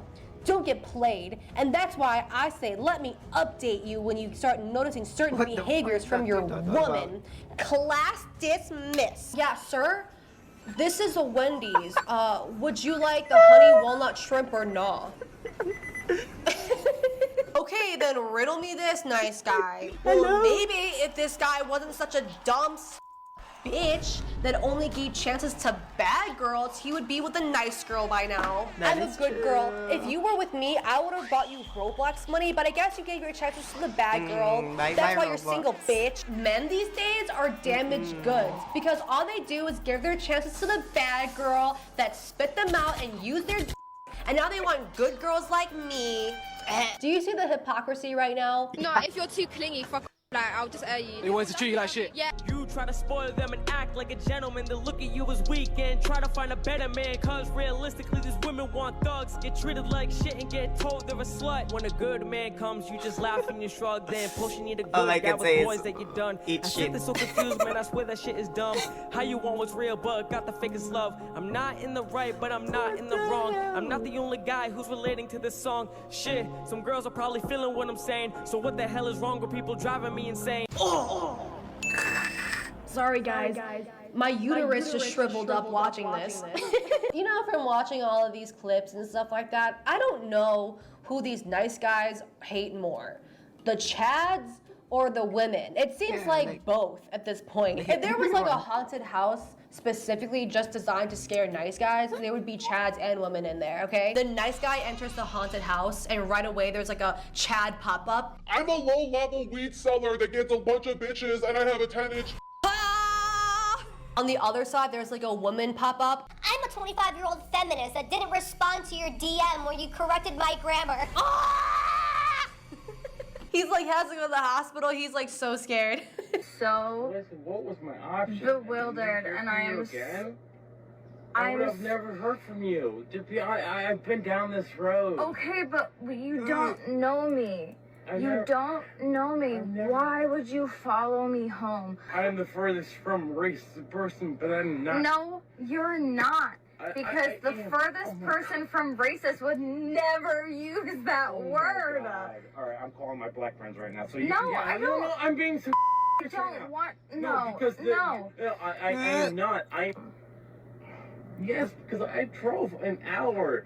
And what kind of respect do you What have? kind of respect did you receive? For what type of respect did I get when you left me at the bar, you?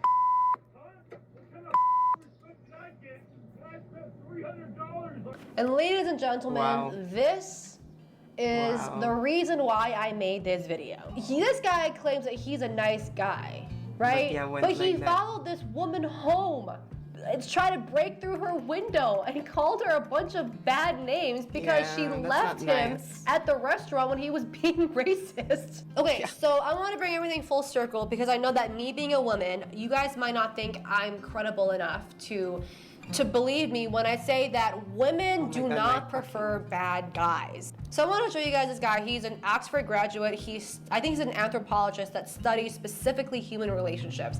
And he is going to tell you guys the studies about women and men when it comes to nice guys. A 2015 analysis of 12,775 individuals found that kind, helpful men were more likely to attract girlfriends. This study probably surprises some of the weird dating gurus on here who say you need to be a bad person to attract a girlfriend. What? But it wouldn't surprise any of the scientists in my field. Study after study after study finds that women It's the nice guy. Oh my gosh. It's the nice guy. It's all alone. Oh my god. are attracted to generous, pleasant men. In fact, women's intense attraction to prosociality might be part of the reason why it evolved. Nice guys finish last is a myth men use to comfort themselves after rejection. Yeah. It feels good to hear that she ghosted you because you were just too good of a person, but empirically, it's much more likely she perceived you as unattractive or broke or creepy or annoying or any of the other things that women actually reject men over. So you heard it here first, guys, from a man, a white man who studies this shit for a living, okay? Women prefer guys that are generous and pleasant to be around, okay? So even though you may think that you're a nice guy, you've got every team player badge on LinkedIn, blah, blah, blah, blah, blah. Women who are ghosting you, they're not ghosting you because you're too nice. Okay, with that said, I will see you in my next video. Thank you guys so much for watching. Please like, share, and subscribe, and I will see you in my next video. Blue. What do you guys think of her, if anyone's here? I like her. I think it's because she's Asian too, so maybe I'm being biased. Also, don't recommend that channel because This TikTok famous boyfriend is currently facing 99 years in prison. So meet Ladarius Brownlee, a famous TikTok boyfriend from the couple channel known as Dino and Zara. Here they originally became popular from making couple content, where a lot of their videos are just them filming themselves bothering each other.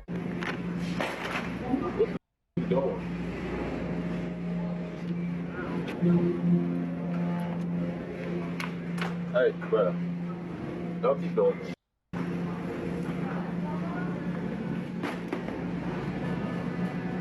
well, eggs, salt. Oh shit. Okay. And I guess things got a little bit carried away for them because on the 4th of July, he unloaded a 9mm round right into her face after a fight. It doesn't get too much worse than that. And the only positive to the story is the woman who is also TikTok famous as of now has survived, but is still in critical condition as of the recording of this video. And because these people have hundreds of thousands of followers between all their accounts, it makes this case a little bit more interesting, not only because you have the shock effect of, oh, I've seen this couple on TikTok before, but also because when something like this happens with an influencer couple, you have so much more of a digital footprint to look into. So people have just been scavenging through their social media accounts to look for any warning signs that something like this could happen. And because they were also posting a lot of content online, you didn't really have to be a couples therapist to realize, wow, this couple has some serious issues. But now you also, just like in that situation, you have new clips resurfacing from this couple. You just look so rough. TikTok. I look rough. Yeah. Let me see that. We're done. Let me see. Let me see.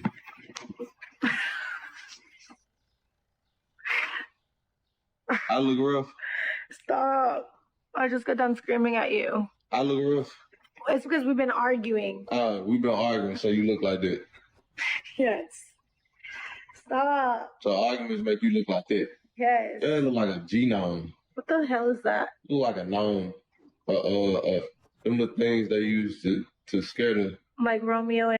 Oh my god, not only does he sound like a fucking first grader, he's also a fucking bully.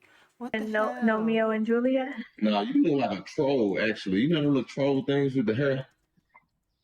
Get my phone back. Those what you look like. No, They that's look like, they look like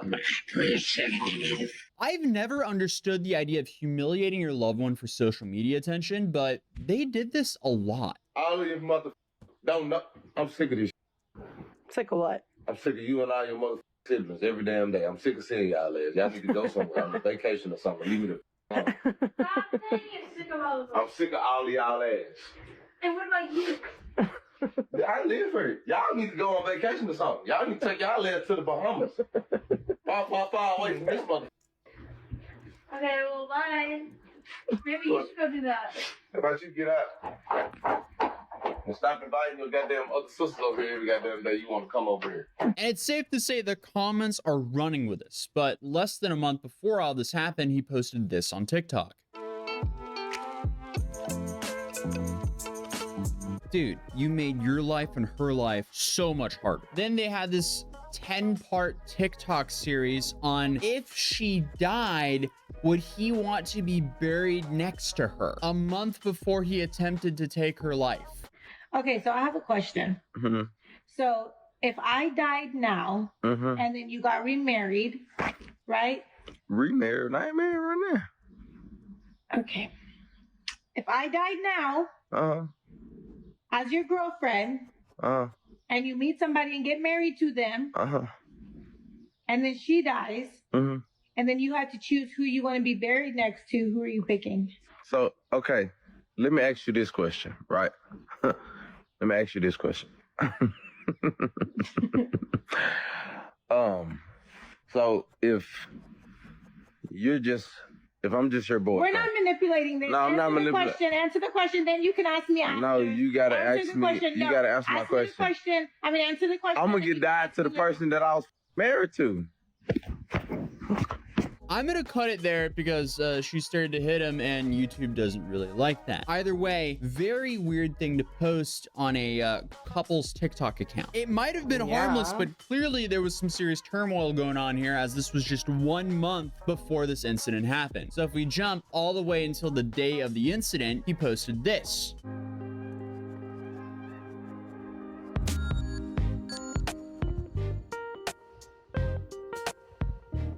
That's wait. That's the sort of like unhinged that you get when you smoke too much drugs. Oh my gosh. Wait. I mean, it's like, yeah, like, oh my god, it's so unhinged. Like, that's way too much unhinged. That's crazy.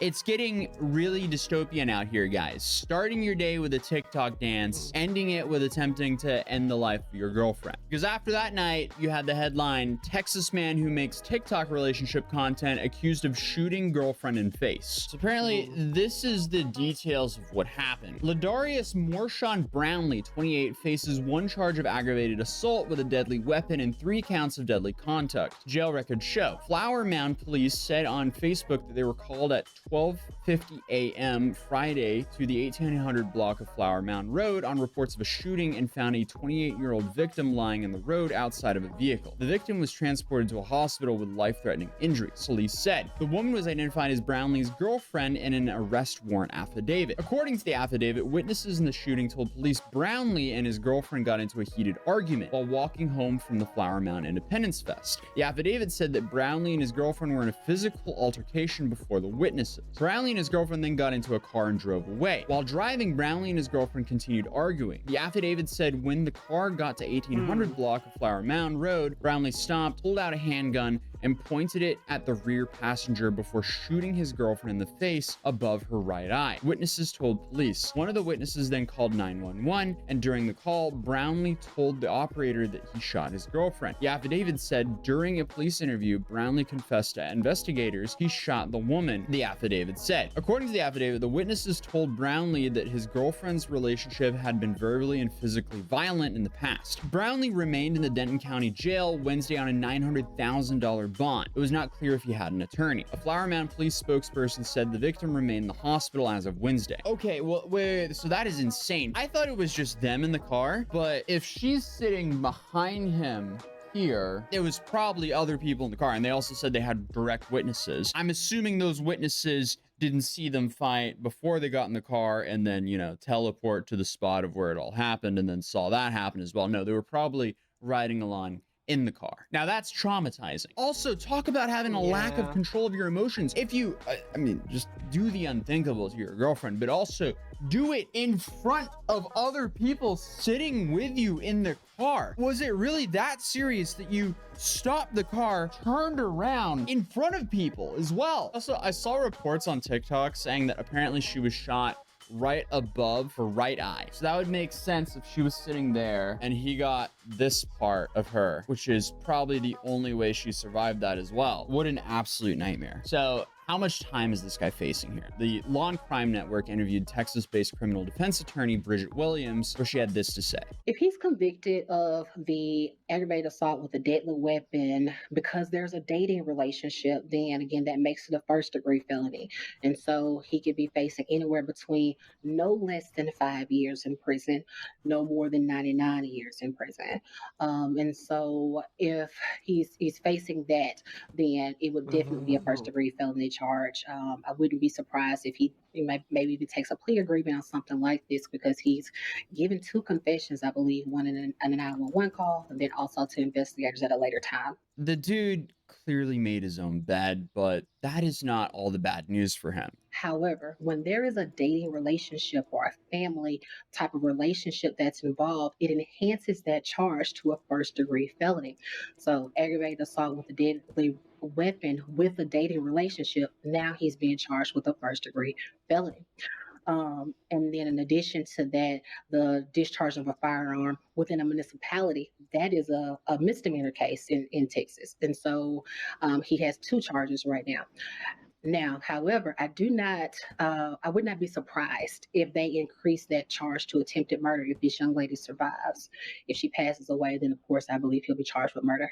Now, there wasn't too much in the news about her condition, so I went through her TikToks to see if I could find a friend or a family tagged, and sure enough, her sister is also a large TikToker by the name of Fani Hashem9, and she posted this update. Hi everyone, we wanted to come on here and talk about Zara's condition. As the story is getting bigger on the news, we wanted to speak on her side since social media and the news outlets have gotten out of hand. My sister was shot in the head on Friday, July 5th. She is doing good right now and is awake and stable, but a long recovery ahead. It has been tough, but with everyone's prayer, she is truly a miracle. A week and a half ago, the doctors and detectives told us to say goodbye. And today, she is awake, sitting up, and took her first steps. Please do not read the comments on any posts or believe any story that claim to have statements from any of us. We do not want to release any information about what happened in my sister's relationship without her explicit approval and deserves her privacy. On the other hand, the racist comments are disgusting and we do not condone any of it. This has nothing to do with race, so stop adding any more hatred into the world. We understand everyone is curious, but we have not released any information and would like to keep it private and limit any communications to the news outlet or people outside the family. Thank you for prayers and we appreciate everyone understanding. What an absolute nightmare case. Definitely that was good news, as taking a bullet to the face can have a a lot worse outcomes, to put it lightly. But this really goes to show you that it's not all sunshine and rainbows with influencer couples. Often, these relationships are a lot worse than the private ones. And it's also a reminder that everything that you see on your phone or on a screen isn't necessarily reality. But other than that, I hope Zara makes a full recovery, and I'll see you guys in the next video. Peace.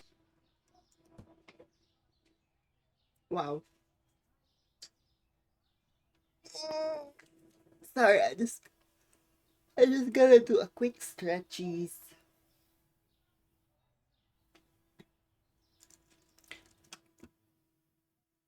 MediSecure. Ah. This Roblox verification scam is everywhere, and it's infecting Discord. It's like a disease. Discord will terminate the server, and within 30 minutes, they'll make a whole new one. So I'm going to tell you everything about this scam, maybe a little too much to be honest, because it is ridiculously easy to avoid. Now, the way the scam works is that you'll get a DM on Roblox about some offer regarding your Roblox outfit. And by the way, this was DM'd a day ago from the time of recording, so this is a very active scam. But hello, I am contacting you to discuss paying you for permission to use one of your outfits you were wearing in my game. I am the lead developer and co-founder of Vic Games, a game development group on Roblox. You were wearing an outfit on Roblox that really influenced the style I wanted to use for a character dialogue in our game, but we need permission first so we don't get DMCA copyrighted by you for using your outfit. Yeah, I'm gonna be honest, if I was this Roblox game developer, I wouldn't even ask for permission. I would just use your outfit and tweak it slightly. Really? Why? Why should I watch more comedy videos? Do I look too angry if I watch too many violence videos? Sorry.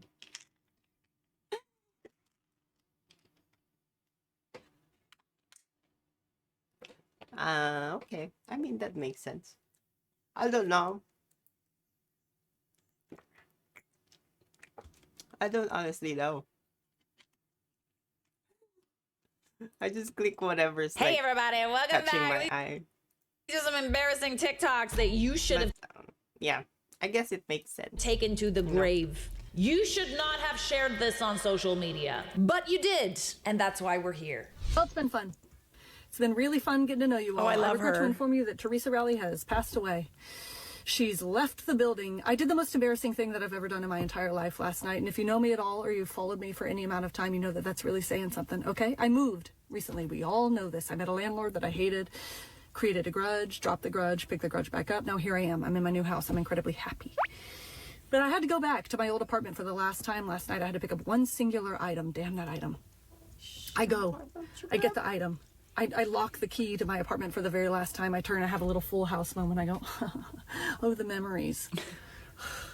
I'm walking to my car, and who do I run into but my sweet, gorgeous, wonderful little neighbor. We'll call her Susan, and her little dog, Puppy. Okay? We're creative with names. Susan and Puppy have been wonderful neighbors to me, dare I say friends. When I first moved into that apartment, I was dating a man who was a piece of and I had bought a couch off of Facebook Marketplace, and it was in big boxes in the back of my Honda Pilot, okay? Too big and cumbersome for me to move in myself. He told me that he would take me to dinner, and then he would help me bring the boxes into my apartment and set up my couch. I said, great, sounds like a good time. We go to dinner, we're sitting at the bar when all of a sudden one of his girlfriends, platonic girlfriends, walks in, sits at the bar next to us. She starts laughing, touching his hair. She goes, thanks for inviting me. I said, who invited you? What? I played it cool because I was chill back then. I have no chill anymore. Okay, I would yoink his dick off if that happened to me today. But anyway, we leave the restaurant. I say to him, I say, hey, it kind of seems like that girl is into you. He lost it. Okay, red flag number 5,962. He leaves me in the middle of the street. I said, hey, what about my couch? He goes, your couch. Okay, cool. So I go. I'm trying to pull my couch in by myself. Okay, I'm crying. I'm emotional. I'm feeling incredibly vulnerable, alone. When all of a sudden I hear Susan, whom I had never met, come up next to me. And she goes, do you need some help? So ginger, so maternal, so wonderful. She's about yay high. She's tiny. Strongest woman I've ever seen. She brings all these boxes out of the back of my car into my apartment, helps me set up my couch. It was such a sweet, angelic moment, truly. Cut to last night. That was 2 years ago, okay? I'm leaving my apartment for the last time. Who do I run into in the parking lot? But Susan and Puppy. I go, oh my gosh, Susan, I'm leaving. I'm so glad I ran into you. She gives me a hug. She goes, you were just so sweet. I say, you were so sweet. Thank you for my couch that one time. So she hugs me. I say, yeah, we'll stay in touch. We'll stay in touch. Sweet hug. Then we start to pull away from the hug, but she doesn't pull away entirely. She holds on. In fact, her face kind of gets closer to mine. And I was confused. And so I didn't quite know what to do. And I panicked and I kissed her on the lips. I kissed her on the lips. I kissed her. What? On the lips. Because she's European and her face was getting closer to mine, and I thought maybe that's what Europeans do, what they want you to do. But turns out it wasn't. Okay? It wasn't. What did they do? Turns out Puppy was just gallivanting in the space behind me on his leash, and Susan had to lean in to change hands with the leash so he could be free. Not entangle himself in the bonds of our love. But I kissed her. She goes, oh. And I went, oh. And she goes, thank you.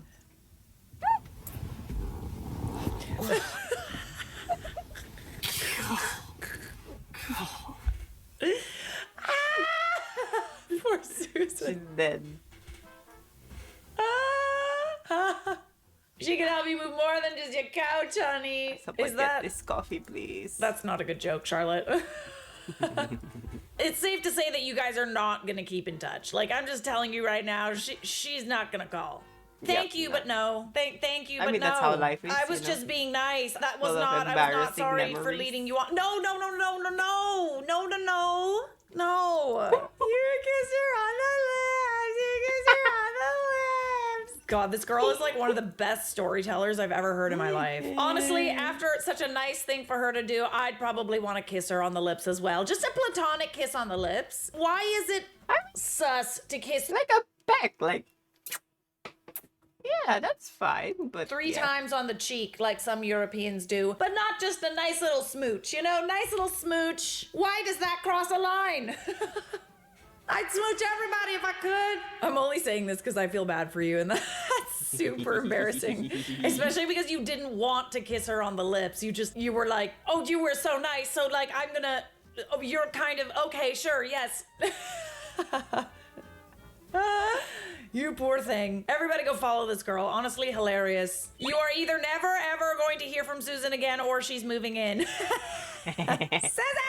Hopefully she saw your TikTok and y'all can be besties. You don't meet too many neighbors out there that are willing to help you move your couch into your house, okay? When you're single, dang, it's hard to find someone move your couch, move your furniture, do nice things for you around the house. When I was single, I would literally just like give cash to people because I didn't want to, because I lived in like a 2-level loft and I needed like everything that was like, you know, couch related, living room related was on the 2nd floor. So I needed people to help me put it up the stairs, but I didn't have a boyfriend.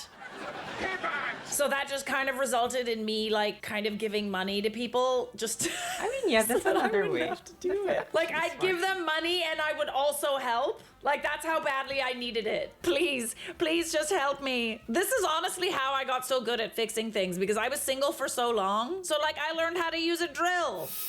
And it helped me in the end. I did a drill in the other day. I did a wee drill in the other day and Mike was like, why is that?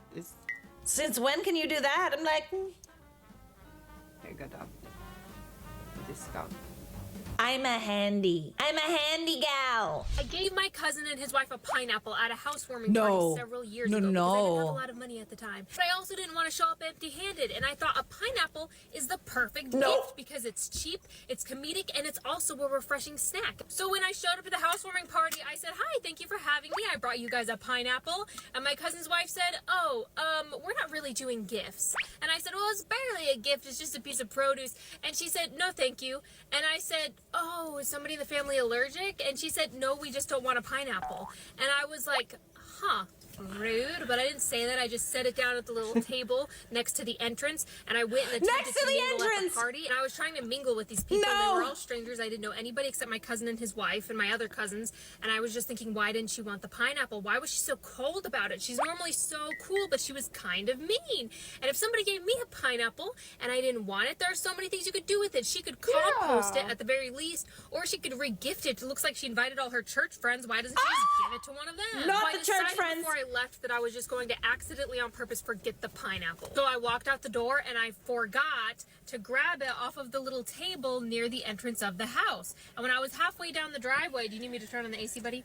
When I was halfway down the driveway, she came running up to me. She chased me out of the house with the pineapple and she said, "Don't forget your pineapple, you can chop it up and eat it at home." And I was like, I will chop it up and eat it at home because I, unlike you, am a fan of delicious flavor. I was so befuddled by this whole situation that I made a TikTok story that has since been deleted because people in the comments were calling my cousin's wife some mean names. And I told the story of the pineapple. A few weeks later, I was at work and my coworker said, "Hey, I noticed you were on TikTok." And I said, "Oh, that's embarrassing."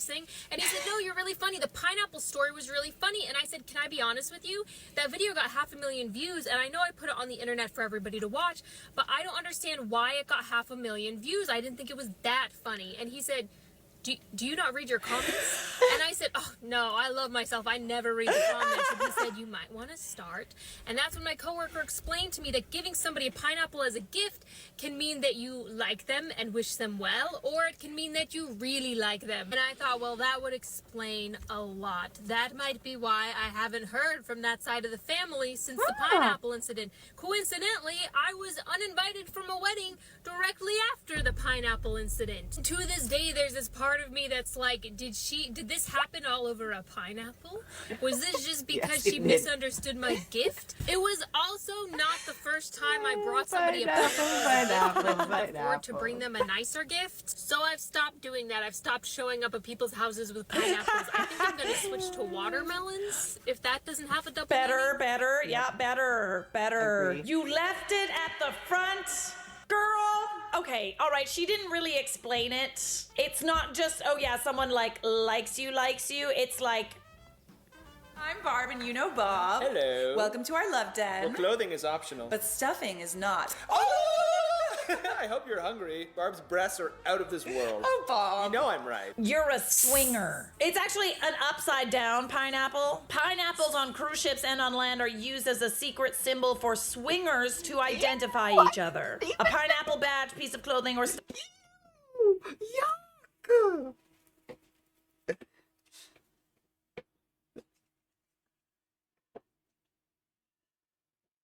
Ooh, stuck on someone's door can mean they're looking for a that partner changed swap, me. or using it as an invitation to a swinger party. I'm Barb, by the way. And I'm Bob. Welcome to our love boat. Our clothing is optional, but fun is not. It's the church friends for me. It's like she thought you wanted to do a little swappity swap, a switchity switch. I've never heard of this pineapple meaning before. I just take the Yeah, I'd rather if I had friends who would do that in secret, I'd rather them keep it in their heads. Okay, they can keep it to themselves. pineapple. I mean, you could take the pineapple, but everyone might think it means something. I honestly didn't know about the pineapple thing until very recently. Like, you know when me and Mike started doing those Barb and Bob sketches? Oh, that hot dog was so big I'm sweating. I can't believe I finished that fast. Yeah, that's when I was gifted with the knowledge. Pineapple is used in hospitality. Upside down pineapple is a different story. Okay. Dang, all of this like fruit jargon that I had no idea about. All this fruit metaphors. Oh my goodness. Can't we just eat a fruit and be done with it? True. Okay, I had my biggest date fail yesterday. So I can't even finish this. So I'm meeting up with this guy for drinks, and this is like our first date. We've never really talked or anything. So we sit down, and the first drink I get is an Aperol Spritz, and there's a straw, and I'm drinking out of the straw, and we're chit-chatting. I didn't know what we were talking about. And he's triggered. So he says something really funny, and I like leaned back. And when I came back forward, my nose, the straw went straight up my nose. But when I came up, it was still stuck in my nose. Oh. But the most crazy part is I tried to like play it off. Meanwhile, this straw's sticking out of my nose. And I like pulled it out. And he's like, did that just happen? And I was like, awkwardly be like, so I'm obviously not using the straw anymore. Why not? Kid, who cares? I couldn't get away from it. So I'm just like putting the straw down, starting to drink my drink without it. How did it so perfectly literally go in my nose, not even hitting any spot. I have a small nose, and it went straight up my nose, but stuck in there and came back up with my head. Ow! Okay, so please tell me there was a second date, bestie. Please. I love a good overshare. I love an overshare. Why not? That's what social media is for. Let's all embarrass ourselves for fun on the internet. Why not? It's not like we have jobs. It's not like we have children that will someday see it. It's not like our parents are probably learning how to use social media. Who cares? If anybody ever asks you, it's satire. I went on a date recently with a guy and he was like, oh, what are your hobbies? Word of advice to the girlies. If a guy asks you what are your hobbies, please don't tell him a hobby that you recently started that you're not good at. Because I just started drawing again and I was like, oh my God, he's gonna be so impressed. And I was like, actually, I do art in my spare time. And we met at a coffee shop, so I had my iPad with me. And he's like, oh my God, do you draw on your iPad? And I was like, yeah. And he was like, okay, well, show me some of your work. Okay, oh gosh, show us. Oh, there's this one. It's not finished Oh yet. God. Oh. Yeah, I'm really good at like realistic portraits. Oh God. I don't know if you've heard, but hands are pretty hard to draw. Oh wow. Look at this. The most awkward part is he was just trying so hard to be nice and like really supportive. And he was like, oh, wow, yeah.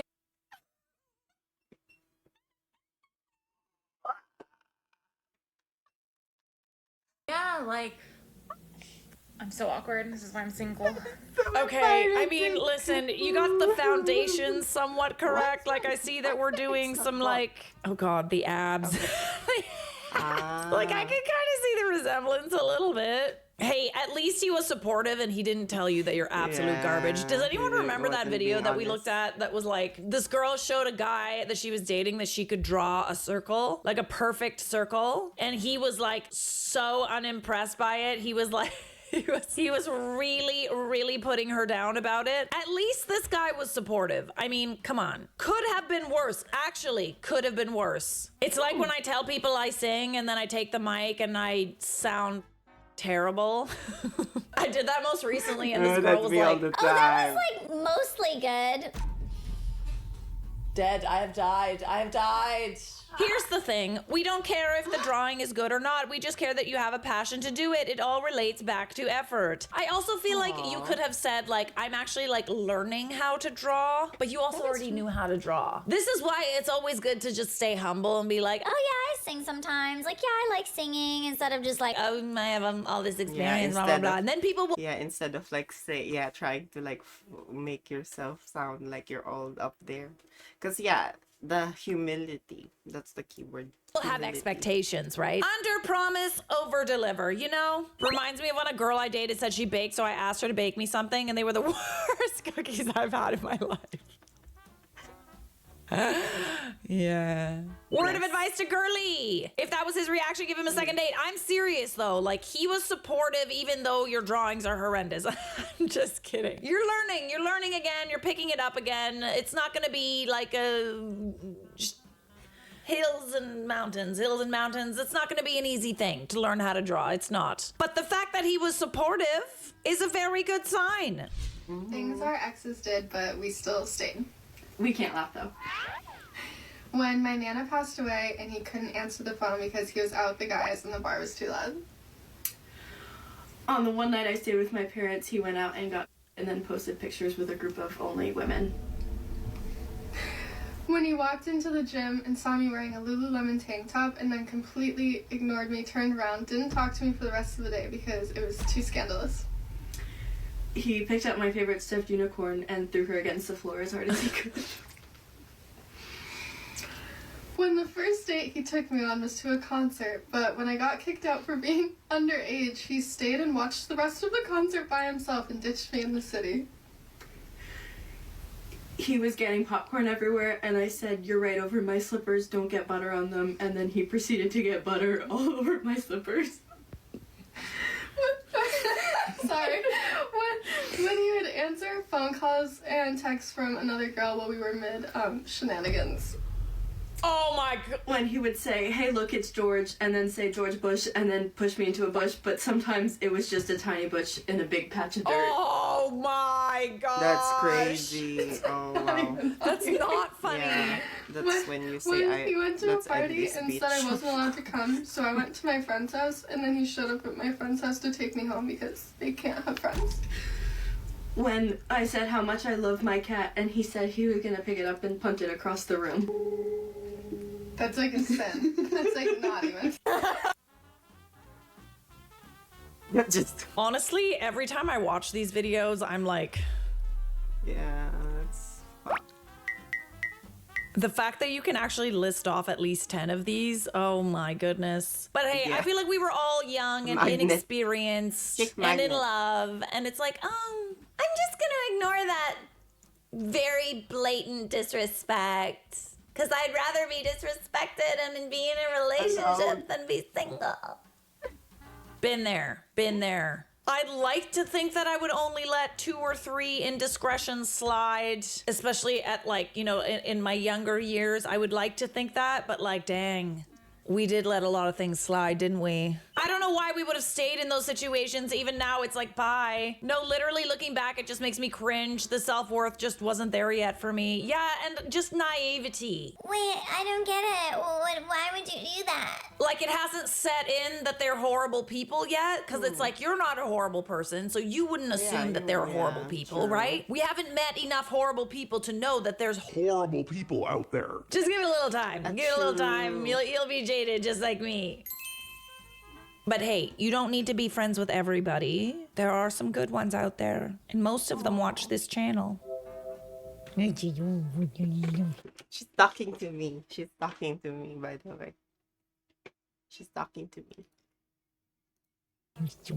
Is your tail wagging?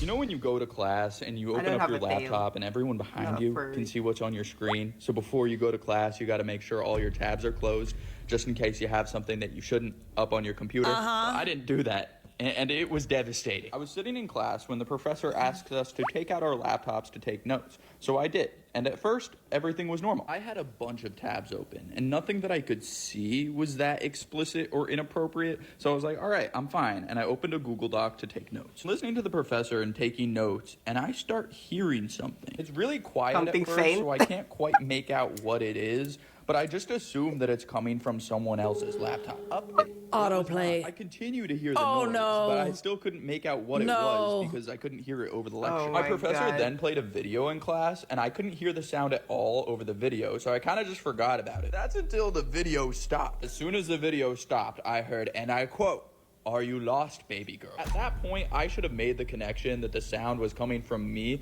but I didn't. I just thought some random student was trolling the class. The entire class heard the "Are you lost, baby girl?" and we all just started cracking. Wait. Quieting Where is that video from? Are you lost, baby? down, we started hearing more noises. What noises? That definitely do not belong in No. class. My professor chimes in, and he's just like, whoever's playing that, turn it off right now. But the sound did not stop. If anything, it got more intense. Some graphic audio. A couple uncomfortable moments later, the person sitting next to me taps me on the shoulder, and he's just like, "Are you sure it's not coming from your laptop?" I'm just like, "Oh, it's not coming from me." But I still check through my tabs.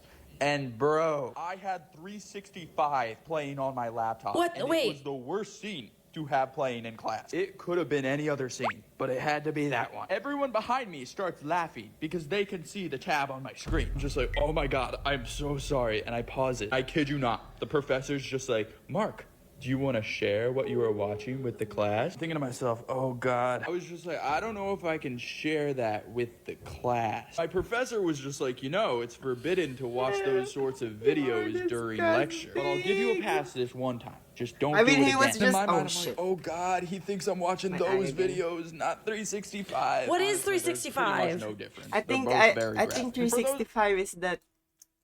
I think 365 is that movie from Netflix, that Bold. Yeah, 365 days. Yeah, I've seen this, and it's a whole piece of bullshit. Like, I'm like just watching it like, wow, this is just girl fantasy. Like, this is just fucking. Wait, I will send it to her. If you're Oh, wondering maybe why I she was searched. watching that, Maybe she I was searched bored. it. Don't Maybe judge she me. Let this be a reminder. Close Maybe your tabs. she Hang on a second. searched. I just it. doing research. Sorry, 365. Not now. What is it? What is 365? Oh, that looks okay. Yes, that The looks saucy. movie. Saucy. Polish erotic romance. Okay. First in cinemas, then on Netflix, where I gotta viewers do my could chores. indulge If you're their here, most I'll be right prurient interests in private. Oh, best-selling novel inspired by 50 Shades of Grey. Got it. That's all I needed to know. Okay, so now that we are done with that, now that we all know what 365 is, I was once in class once. This story is not gonna go how you think it's going. I was once in class once, and obviously we had a projector, and it wasn't a student who had something sus on their computer. It was the professor. It was a tab that everyone could see on a giant projector. I'm pretty sure it was something very inappropriate, like schoolgirls as well. Or like something really disgusting. Like I remember it being like, whoa, buddy, okay, that's what you're into. I won't say what professor, but like, this is your friendly reminder to close all your tabs. Some of you have like 8,000 of them open. Why do you do that? That's why your computer dies. That's why it's so slow. Close your tabs on your phone for sakes. That's why your battery dies so fast. All right, cool. I'm done talking. Goodbye. Sis guy.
Oh, that was done. Sorry, I'm back. Ah.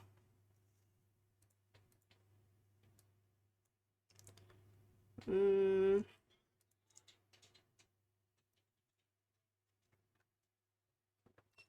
you have anything funny, big guy?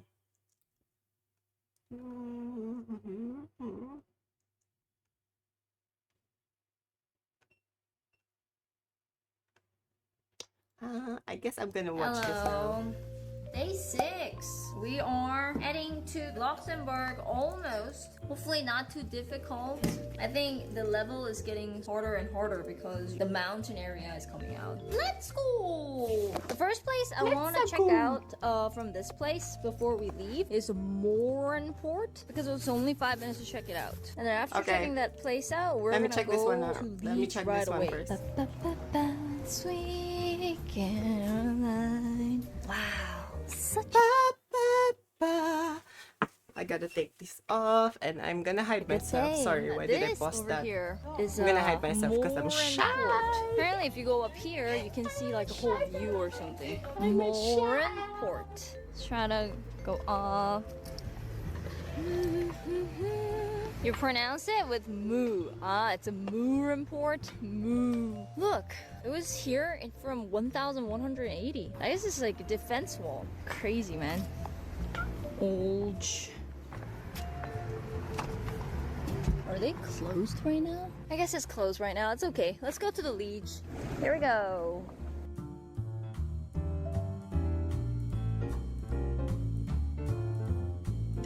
Oh my god. Okay guys, some view to check out over here. Look at this. That's a Liege town. This place, by the way guys, is called Montagne de Buren. Montagne. Wow, that's really... Almost there. Alright. Oh wow, that's beautiful though. Always. I like how smaller their neighborhoods are, like the towns. I don't notice that in in Australia they don't have that. I miss that sort of that's why I miss the Philippines. One of the reasons why I miss them is the density, I'd say. The density, how dense they are. I think I said that before. Oh, that was hard, man. Right, that's really, really steep. My liege. Look at this.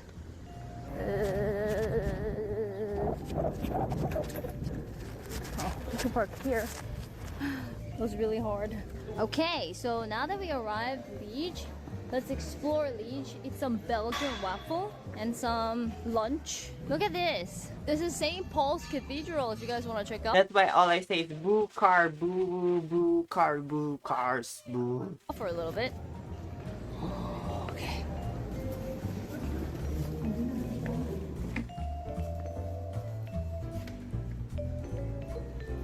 Look at this, guys.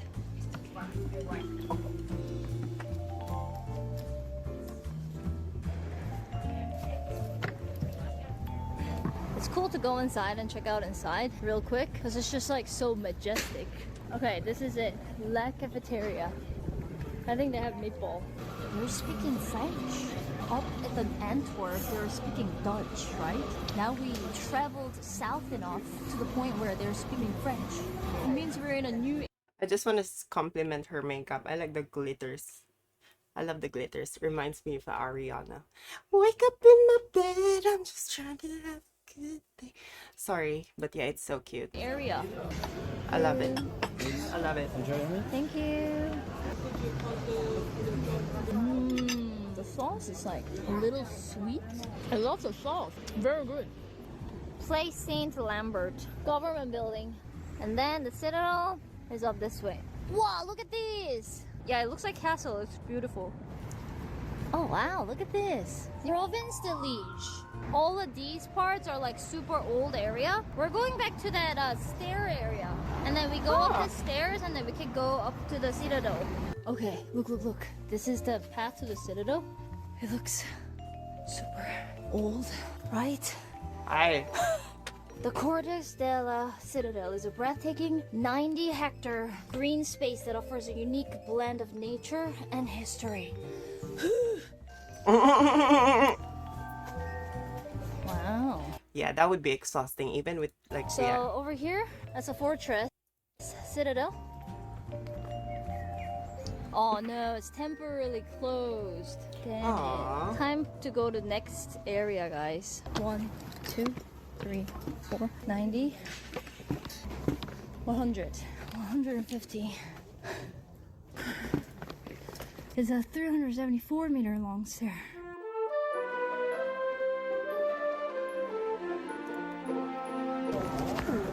Ooh, you can already see so many Belgian waffles. Oh my god, I bet she could smell that. Oh my god, that would smell so good.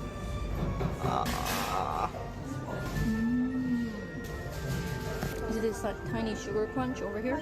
So sweet, so yummy. Okay, let's go, guys. So good.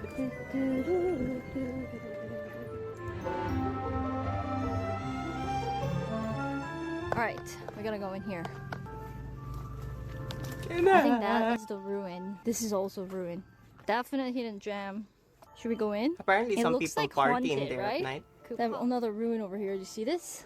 Over here too. You see? Hidden gem. Kind of want to shit all of a sudden, dude. Did you hear that?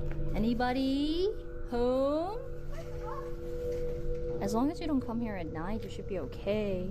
Built by Dutch between 1817 and 1823 after the Napoleon. That's cool. Whoa! I think it's Okay, children. let's go. I think they're kids.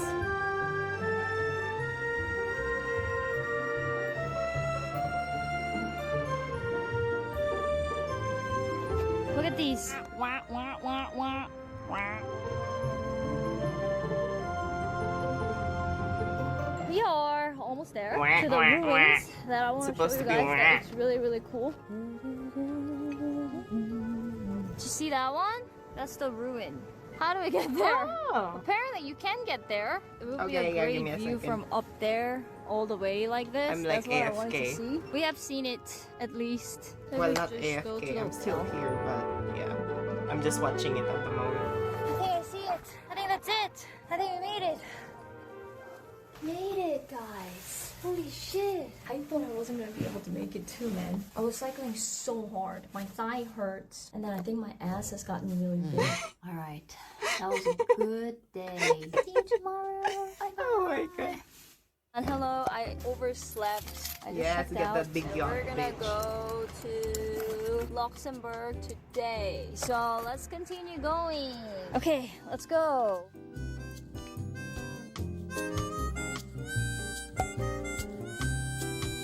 This is a cool village. People has never seen Asian with the camera here. It looks like they're constantly staring at me whenever I'm It's passing. because they are gorgeous. Gosh. Oh wow, is that a waterfall? And there's this place called Cool Adventure where we can do like kayaking and stuff. There is an animal park tour which we can do. It's amazing, man. It sounds I wanna wrong. do that. Animal Whatever park. that is. Hello. So we can What the fuck? That's expensive. I was just looking at it. That's like kayak is 21. Ooh. Oh, okay. Still, that's expensive. So we can do Expensive the lah. chairlift first. Oh. Oh. Thank you.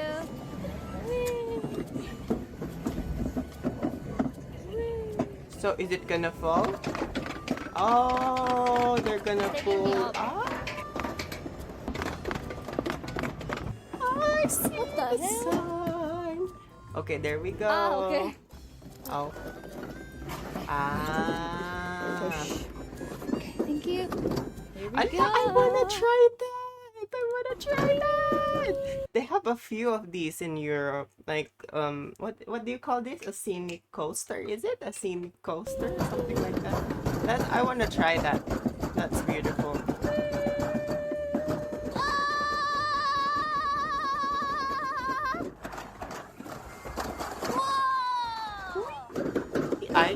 That's it. Thank you. Boring. Oh, is this the zoo? Trois. Our food truck is coming. Let's go.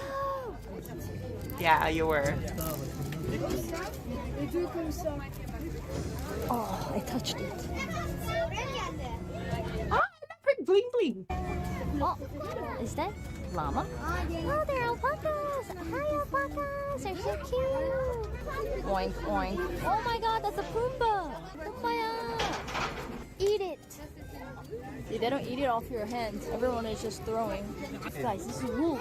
Yeah, because they're gonna bite you.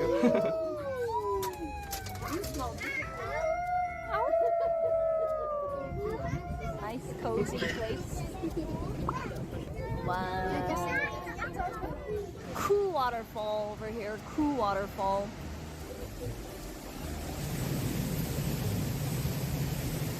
Wow, really. Alright, let's go. Are you guys ready? Finally? Oh, sorry. Let's go to the last city in Jeez. Belgium. Oh my god, my store. We're almost at the town now. Oh. This is so steep. Ah. Wow, look at this. Wow. Oh, my legs. Okay. Don't mind me, I'm just watching Check the this new out, employee. Visa. I'm a manager. Very, very I'm the manager nice in the game. water/mountain city. Definite hidden gem town. 4,318 people live here. Super Wow. That's beautiful. tiny town. That's actually wow. As long as they're safe, that's what matters. But with that sparse amount of people in a large amount of land, that's wow. Wow, look at this. Bye, Visa. Very pretty place. Here we go. We are so close. We hit 500 kilometers. Yay! That's cool. Luxembourg. Ooh. We made it to the Luxembourg, guys.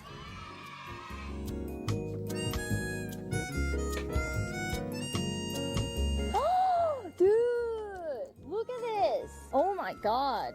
Wow! I've never seen a reflection on the water pink like this.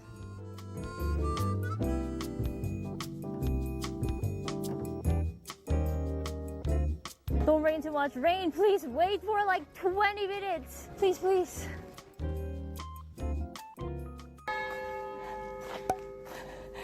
Oh my god. What's happening? Shit, the freaking out. Okay, we made it. I think 70% of the road that we went, it was uphill, but it was really hard for pedaling.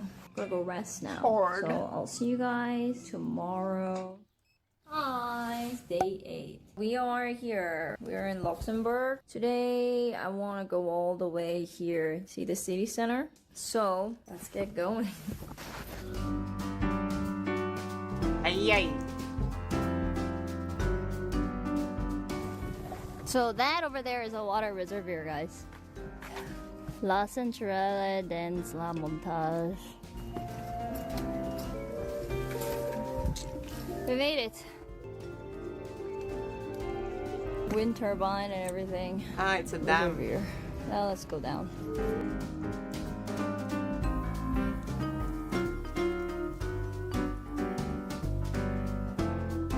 Okay, let's go.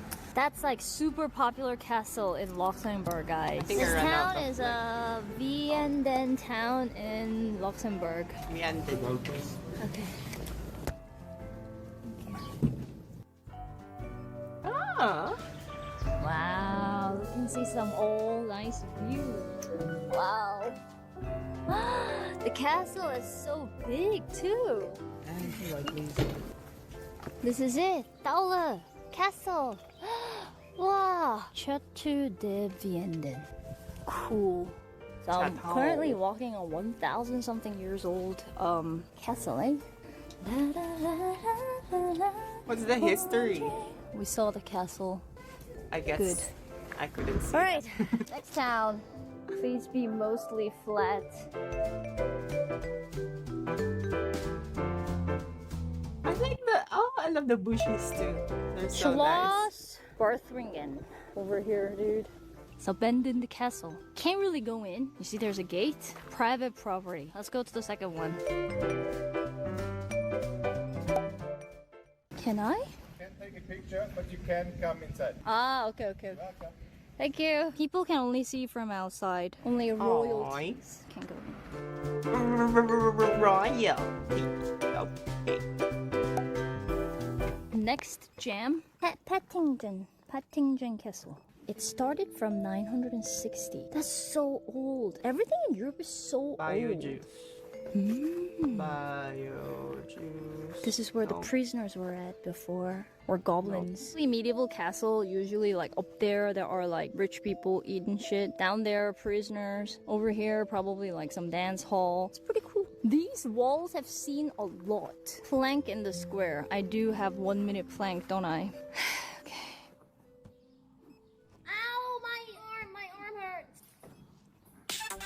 Oh my god, is she working out as well? You know what? She's inspiring me to do something for next month. So next month is like there's like a movement for next month where you walk for mental health, and basically I think you make like you record your kilometers or something.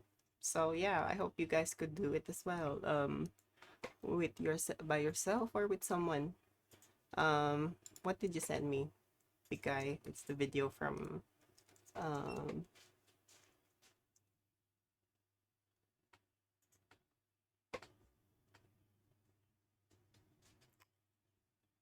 you're serious. I was gonna add this bot account to my wow. Dude.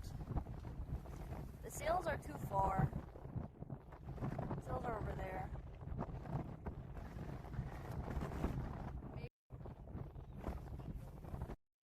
It's so nice.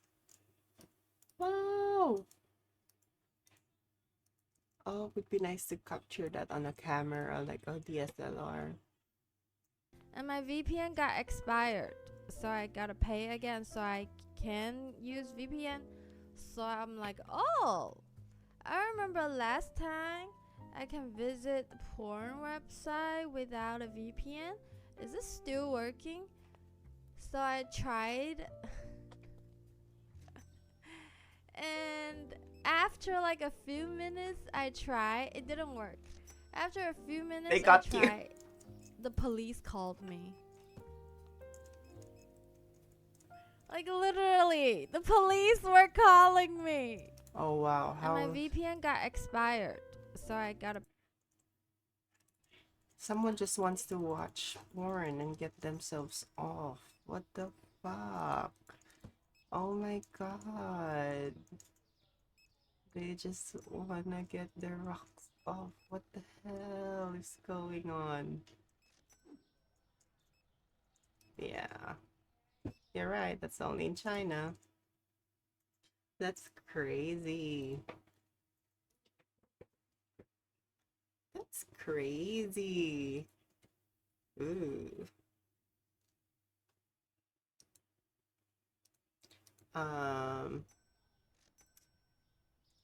Makes you grateful to be somewhere else, right? Makes me grateful to be somewhere else other than fucking CH of the INA. Ooh. Biggest Amaranth is the biggest apparently she's fraud the on biggest Twitch. You guys remember a couple months ago when Amaranth was having that situation with her ex-husband? Where basically she told the entire internet that her husband was actually abusive. And because of him, she was actually forced to do OnlyFans. He actually forced her to be sexualized on stream on a daily basis, and this was all because of financial reasons, because this husband wanted to make a lot of money and he wanted to make it only for himself, and he used Amaranth as a tool to get what he actually wants. So I want you guys to keep in mind that Amaranth, she never wanted to do any of these naked streams, right? She didn't want to stream on Twitch with absolutely no clothes. She didn't want to do an OnlyFans because Amaranth is actually a very good and wholesome girl with very good values and morals, and the only reason she was doing any of this was because she was forced to by her evil ex-husband. Okay, now believe it or not, the absolute entire internet completely fell for this and believed her completely with absolutely zero proof regarding what she says because she started crying on stream. And who can resist a grown woman crying? Shout out to Optimus for these clips. You make multi-millions of dollars. You want to burn it all to the ground because you're sure, whine about it. I don't give a anymore. I'd rather be broke again and deal with this anymore. Ah, of course, that's right. Amaranth would actually rather be broke than actually sit on a Twitch daily humiliating herself with having her chest out on stream. That is completely beneath her, okay? She would rather be broke. The therapist even told him that it's a form of like psychological abuse and that I'm basically living in a fancy prison, and then he was changed for a bit, and then the hot tub meta arose, and he was like, oh, this is an opportunity, and then he turned into an asshole again when I agreed to commit to the grind because it was a good financial opportunity for us. Ah yes, this whole hot tub meta that she pounced on, it was her admitting to commit to the grind because of her husband, right? She didn't want to do this topless hot meta or whatever the hell, because she's an innocent princess, guys. That's what I want you to understand. Amaranth had no part in any of this. And I don't have to wear cleavage every day. I can wear clothes. Master has given Dobby a sock. Dobby is free. Oh, she doesn't have to wear cleavage every day, guys. Oh my god, she was an actual slave, but now she's completely free. She put on a sweater and said that, hey, look at me, guys, I don't have to do this anymore, acting like Dobby from Harry Potter, which is actually hilarious. I'm finally free. The absolute entire internet fell for this, okay? Notably, we had big commentators like Ludwig making videos saying, this is so horrible, I completely believe her, everybody should support her as a victim, right? The classic, the El Clasico. Amaranth is someone who I've called one of the hardest working humans on all of Twitch for years now. You should also support Amaranth as a victim.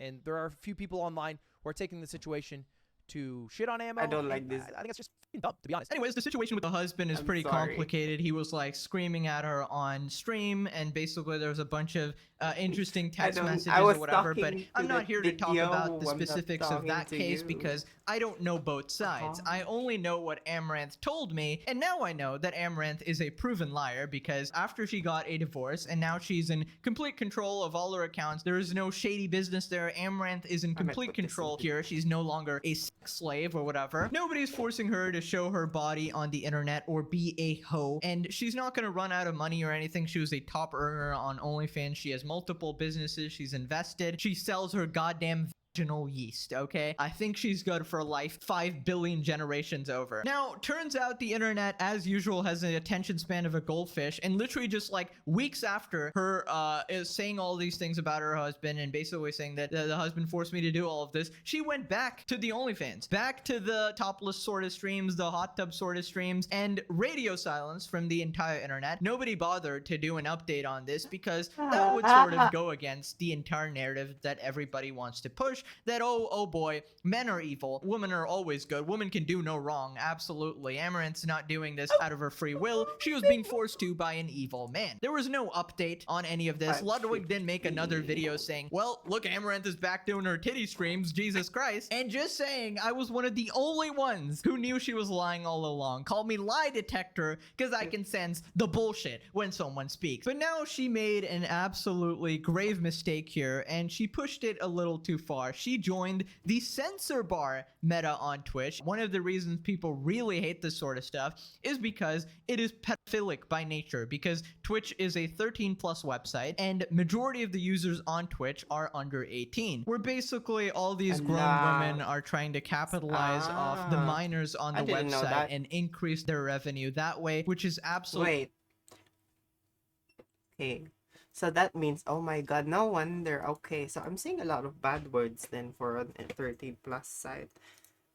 I mean, at absolutely least I'm immoral. 18 plus This type of because content of should that. obviously I only say a be lot of on bad adult words. websites where you can confirm the users are 18 plus. We got a tweet from Dixerto saying Amaranth is using a physical censor bar on her Twitch So- streams. Here we got a quote tweet from Optimus saying, remember I'm gonna though, get her some. ex-husband was the one forcing her to do all the stuff for the finances. She was being sexualized against her will and didn't even want to make this kind of content to begin with, guys. I'll be honest, after I saw everything from her and the pictures that were posted, I felt for her and hoped that she would stop this, be a normal streamer and happy. Now she's just tripling down being an object, no respect for her. It's actually insane how people are justifying this. Like, she was literally wearing a sweater and saying that, oh my god, guys, I don't even have to show my titties anymore. And now she's showing the entire thing, dude. Literally just nude over there. The way people are justifying this is like, oh yeah, before the husband was forcing her to do it, so that's why it was abuse. And now she's doing it of her own volition, meaning it's completely Oh, okay. shit, Like, I got no, she so- literally said she's uncomfortable with this type of content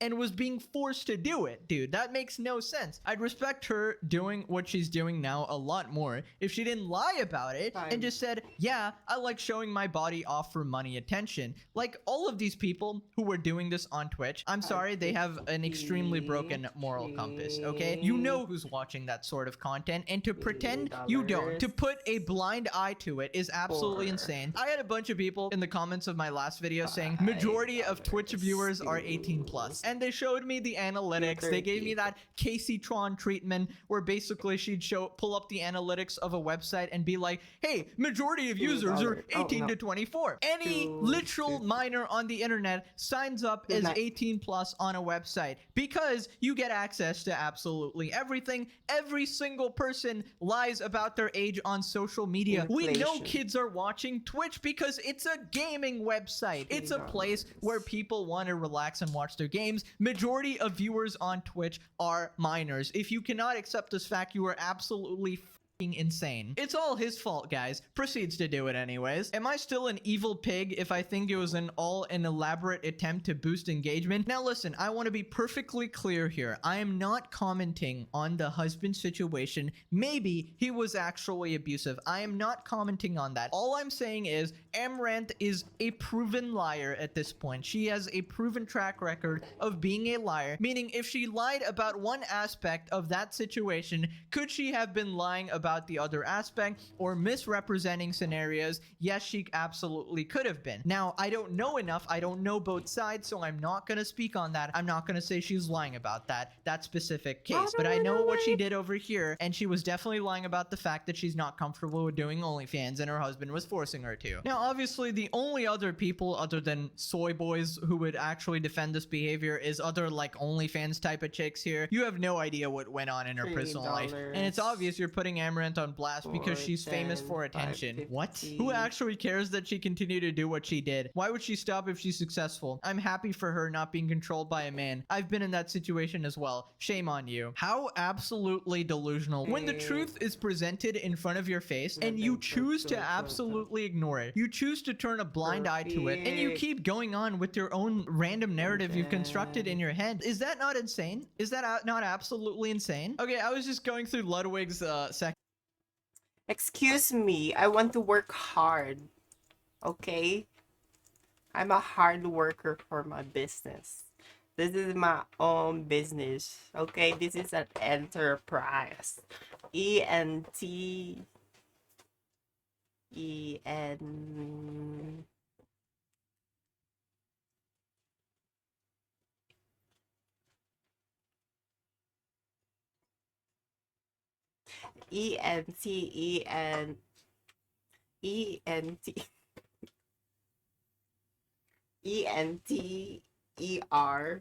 Fucking hell, bitch. I'm not gonna say it anymore. Video on this, and looking at the comment section here, I can wear clothes. I can hire that someone, quote but alone I don't genuinely think I made me could. want to cry for her. Amaranth wearing For a some sweater reason, she it likes doesn't is allow such a me to, small like- thing, yet I such think a I need to huge expand moment. it I don't at know a if anyone else certain- noticed, but the amount of videos made in support shown for Amaranth is Doesn't work. actually so nice to see. Doesn't I work. just think it's so Doesn't funny work. how Doesn't the work. entire Doesn't work. internet can Doesn't be work. so absolutely easily manipulated and not fall for a understand. narrative so easily just But yeah, because of a I few was gonna get crocodile one, tears and a carefully but I crafted don't know what I'm story. doing This was woman I has need to zero upgrade. morals. She streams on Let's see Twitch if I could naked to upgrade more. literal 13-year-olds. I mean, I'm sorry, I cannot have any sort of sympathy for those types of people. I know people try to think that, oh, these are just strong, independent women. Wait, so is this girl an 18 plus woman? Like, does she do 18 plus on, like, Just getting their back. like, does she do the 18 plus tag? Like, you know, like, you have to be actually 18 plus to watch the whole thing. I'm sorry. If you do it on adult websites, sure, whatever. But if you're doing it on Twitch routinely after getting banned tons of times, abusing the rampant sexism on the platform, the lack of enforcing the TOS, and trying to line your pockets from underage kids, getting them addicted to this sort of content as well, it's insane. And you know what's the best part about these situations? You'll have people like Pokimane who pretty much speaks out about every Twitch related problem all the time, like, you know, gambling and stuff like that. She'll call it out, say how absolutely immoral it is that you're getting kids addicted to gambling and stuff, but conveniently be completely silent regarding the extremely viral topless meta, the censor meta. This has been going on for literal I guess months that now, makes and sense, not yeah. a peep out of her. Anyways, guys, that's basically it. Let me know. It's like either Twitch stays as that sort of like platform or this sort of platform. And yeah. As like I'm just like yeah, I'm wondering like how much children are actually watching that sort of content. If they are actually children. I really hope not, but yeah. Also, maybe Twitch needs a rebrand too. Maybe they should like avoid catering to just kids if they want to do that sort of shit. But yeah, I don't think that's gonna be good for them. Sorry. Yeah, actually, I'm gonna check if I could upgrade my my shop management. Bro. Yeah, I don't think it does expand, but that like, that's weird.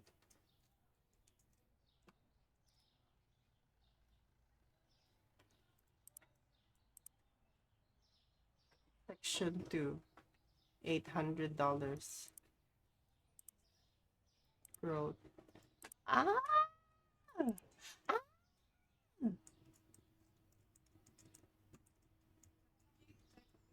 Ah!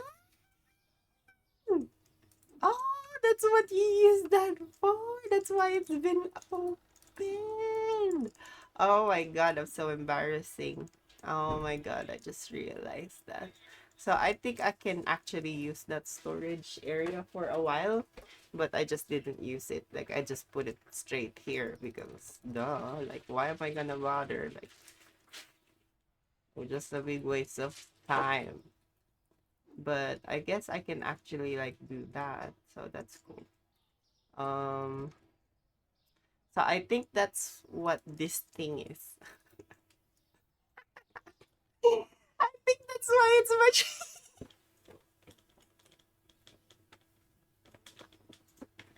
I bought this for a while. I bought this thing for a while now, but I just put it on a fucking box because it doesn't work. But okay, so it's supposed to be for this bit. So, oh my god, I'm so stupid. Sometimes I'm not really just doing shit. Okay, so there's a storage space in this game.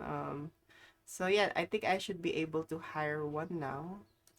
Oh my god, I'm gonna do... Okay. I'm excited. Give me just 1 second. I'll just have to like draw all of those. I think that's what this thing is. You need to expand it. Also, my bra is like...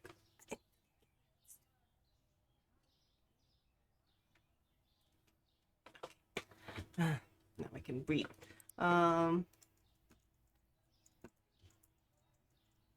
What was I saying? Okay, sorry. Gotta like hire wait, why can't I hire him? Oh, required storage purge. Restocker one. I don't get it. Store level 15. So how am I gonna hire him then? Hello?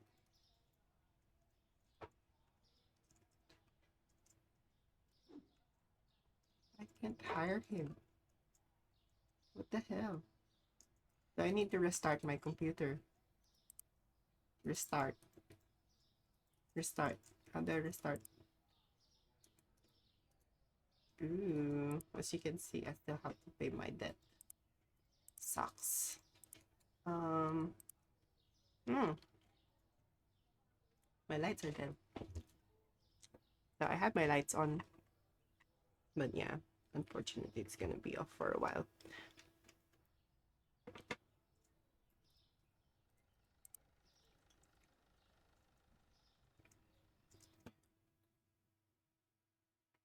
Did you send a clip? Oh no, you didn't. 209.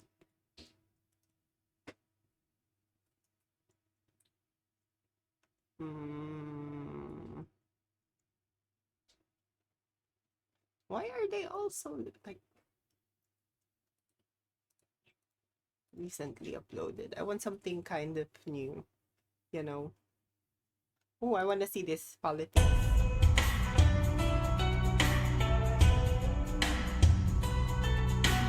So the Philippines has been very good about standing up to the CCP's gray zone warfare. As you mentioned, they have a lot of tactics that the U.S. could learn from about dealing with these kind of cognitive warfare tactics.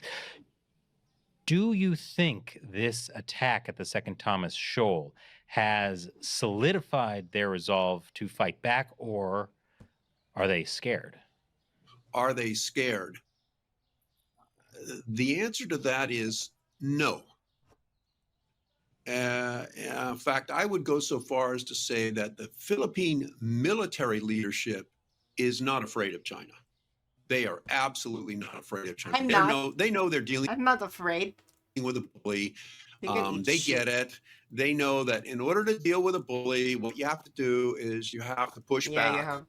You have to turn into a guerrilla. And so that the very and remember, we've been conquered by like multiple countries as well. So senior military leadership there's not a fear there. That is, I think, Chris, a very different. Boy, I might going to get myself in hot water here, but that's a very different mental attitude than we see in Washington and at Indo-PACOM. I think on the U.S. side there is fear. They don't want to poke the bear. The United States. And there is a very risk-adverse attitude at the State Department, at the Department of Defense. And so I think that the attitude is very different. So the Philippines has been in preparation for all kinds of contingencies relating to China for at least the last couple, 3 years, as this whole escalation by China has increased. So I think that 318. It's not a fear factor. They've got some political challenges internally within the country to maintain the leadership. And I think all we need to do is we need to look at these polls that show that something like 80+% of the population wants the Philippine military to take more aggressive action. You know, that augurs. How can we? We don't have any. This doesn't know. Like, even though, like, yeah, sure, we can be fucking.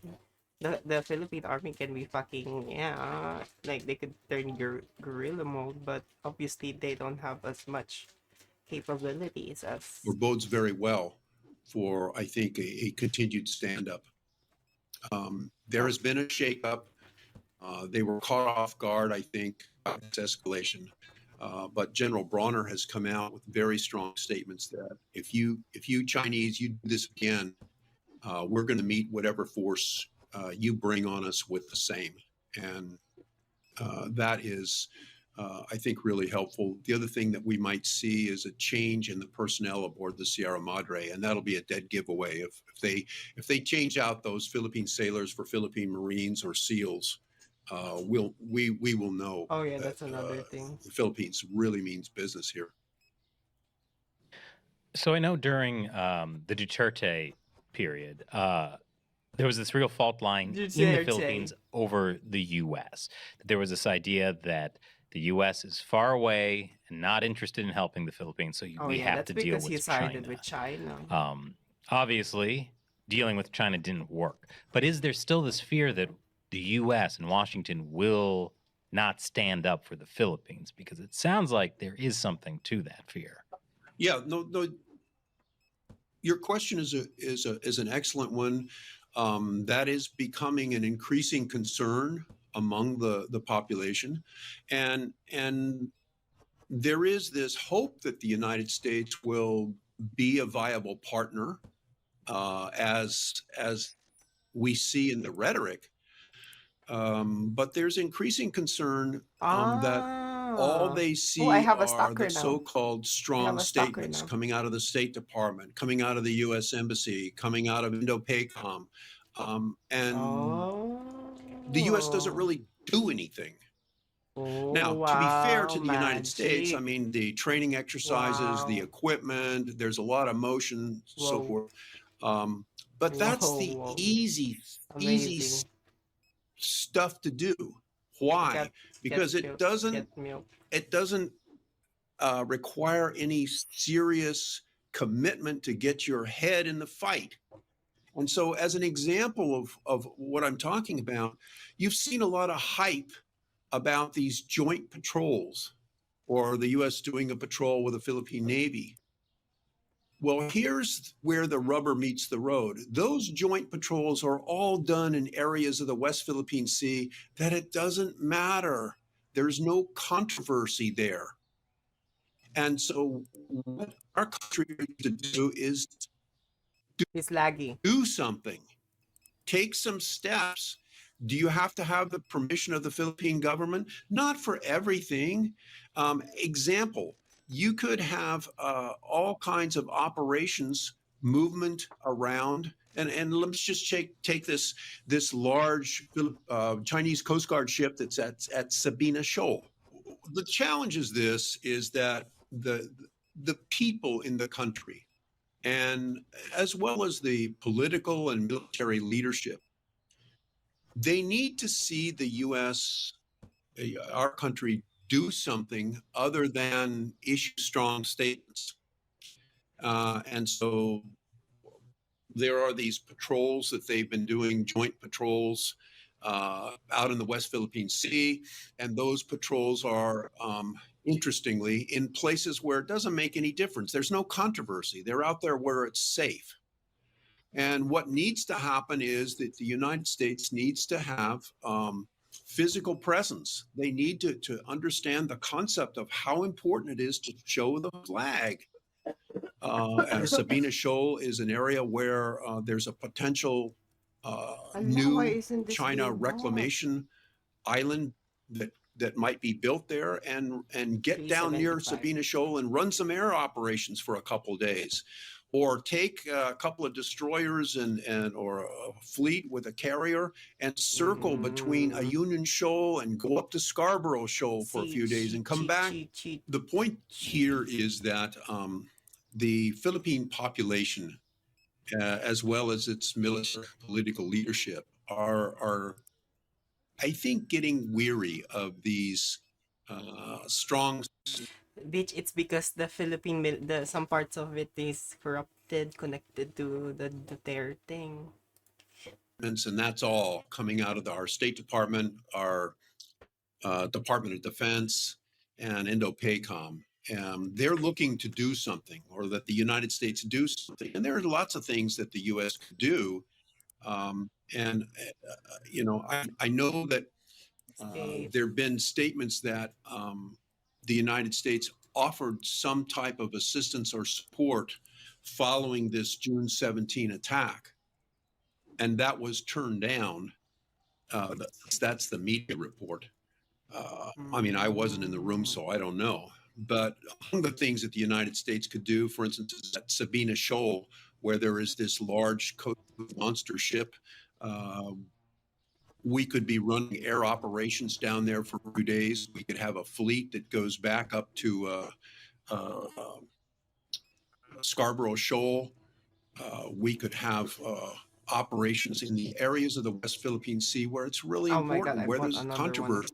those. The showing the flag means you got to get my in there God. where there are problems and show that the United States is truly going to stand shoulder to shoulder with their ally. That also might mean some fleet operations out near Pagasa Island. And why is that? Because the Chinese may be building new islands out at Sandy Key 1 and Sandy Key 2, which are just a couple miles from the Philippine island of Pagasa, way out so in the laggy. western edge of the Philippine Economic Zone. So that the presence and showing the flag are really important. They're laggy as hell. But yeah, there's some sort of the way the Philippines, like, I'm gonna go a little bit informational, but yeah, I think they're the way I mean, it's kind of similar in the US where the military is separated from the whole government bit. And yeah, unfortunately, I have a feeling that, well, this is just my opinion. I have a feeling that there's still some sort of links there to the whole CCP thing. So, ooh, what is this?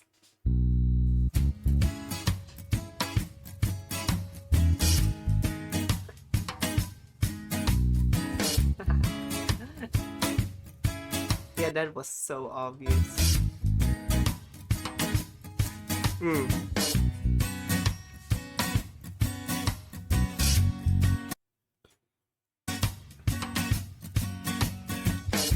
Uh-huh. I don't actually see it until it comes closer. Voila, there we go. 1, 2. Boom. Wow. It's so funny. It's just like waiting for it to happen. You know it's gonna happen. You just don't know when. Is it gonna be now?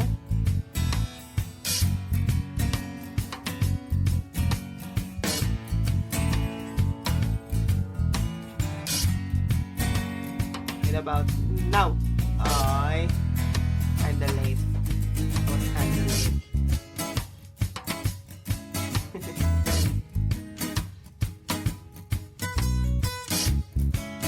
This one. Oh, that looks like a government car too. Like a fire hose, choo choo, fire, blah blah blah.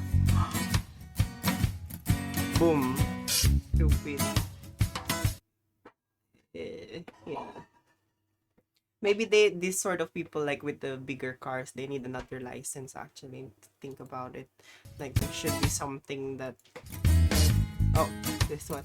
It actually doesn't look as high when you see from this angle, but yeah. I don't know. Why are, like, is this a US thing? I'm not sure if that happens in Aussie land, but yeah.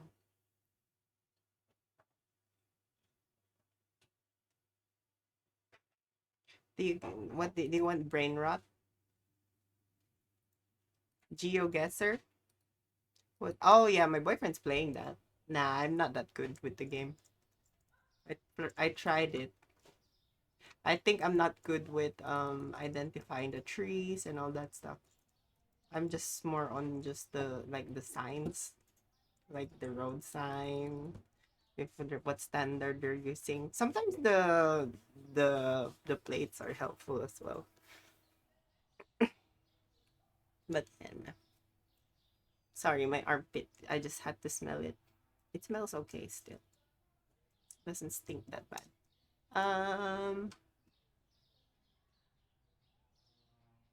Okay, this guy is saying that Xi Jinping, Winnie the Nope, Pooh, he had a didn't. stroke. It was just a rumor that's been flying around for a few days, basically saying that he collapsed on Really? stage, had a stroke.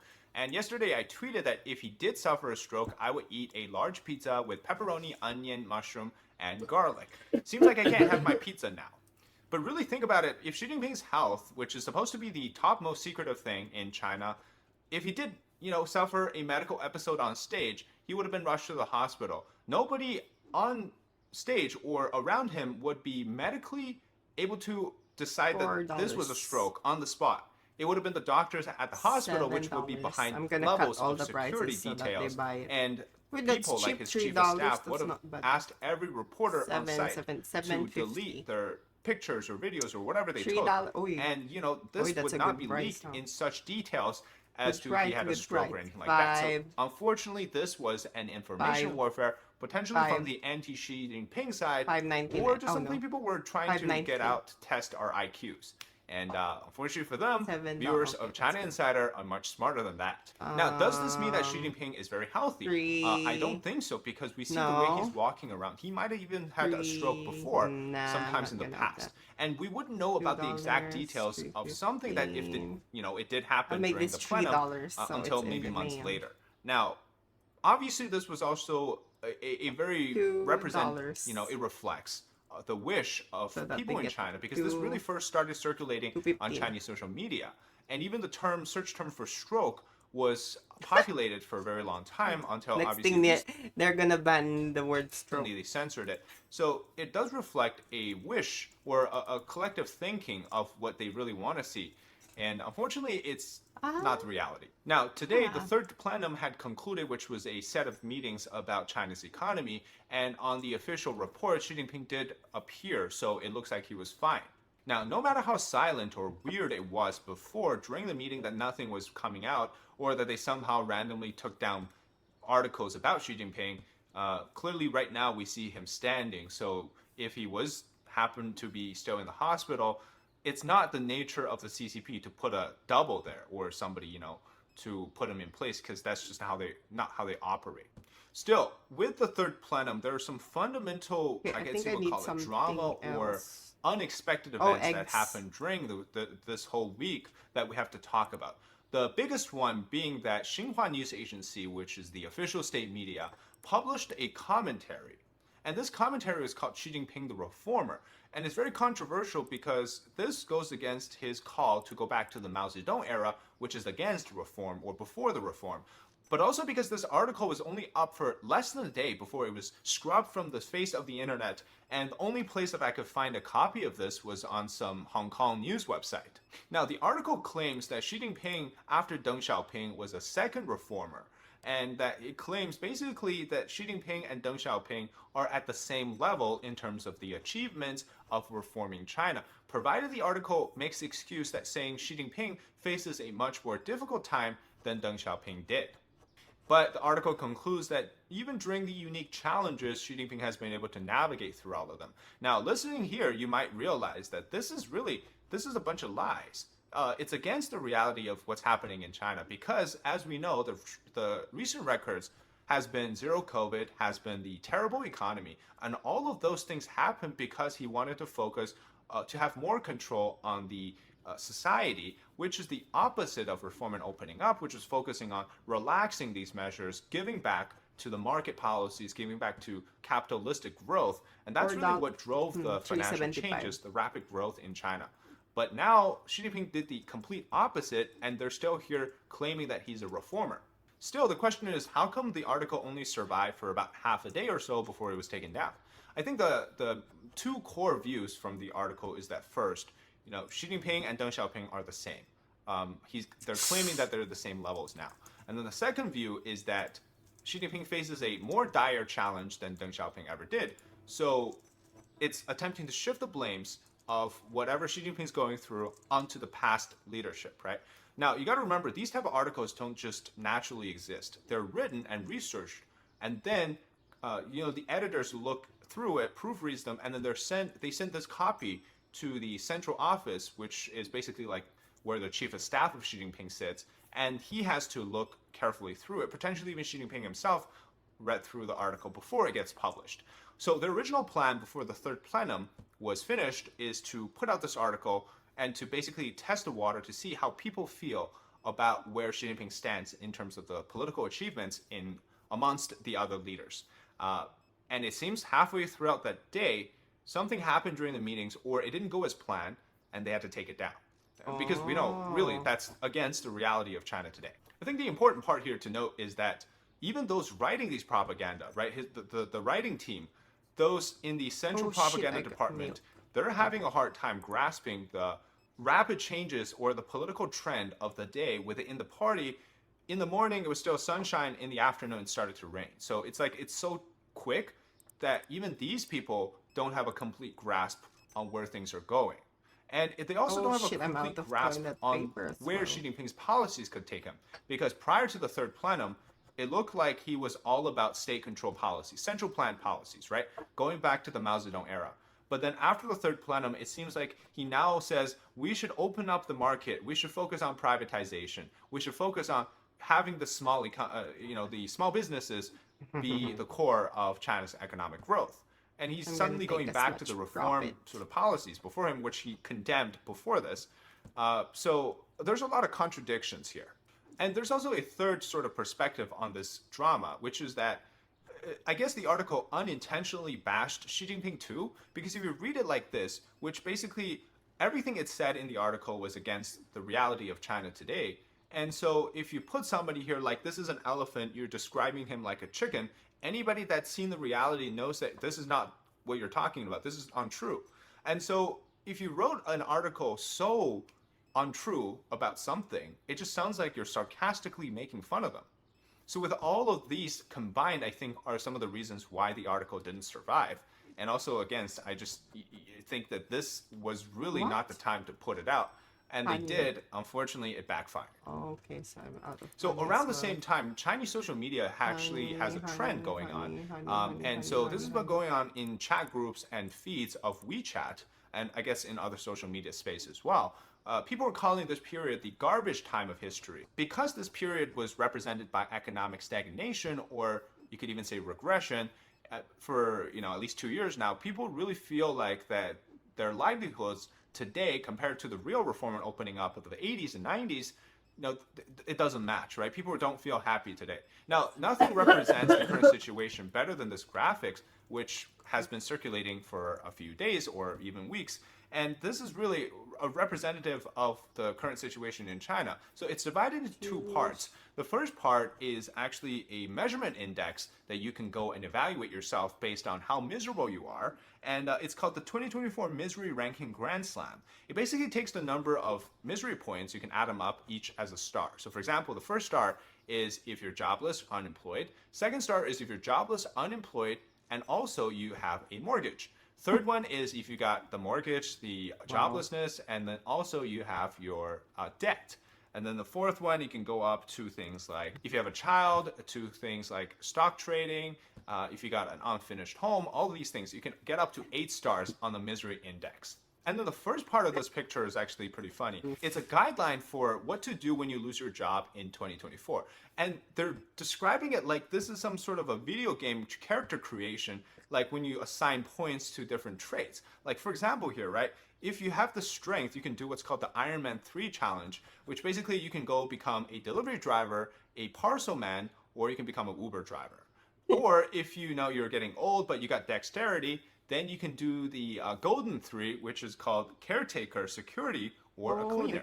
And if you got plenty of intelligence, got that entrepreneurship at heart, maybe then you can go become an influencer, start a small food stall, or set up a shop. So people are taking all sorts of different ways to express their anger or frustration with the current times. And they call it the garbage time.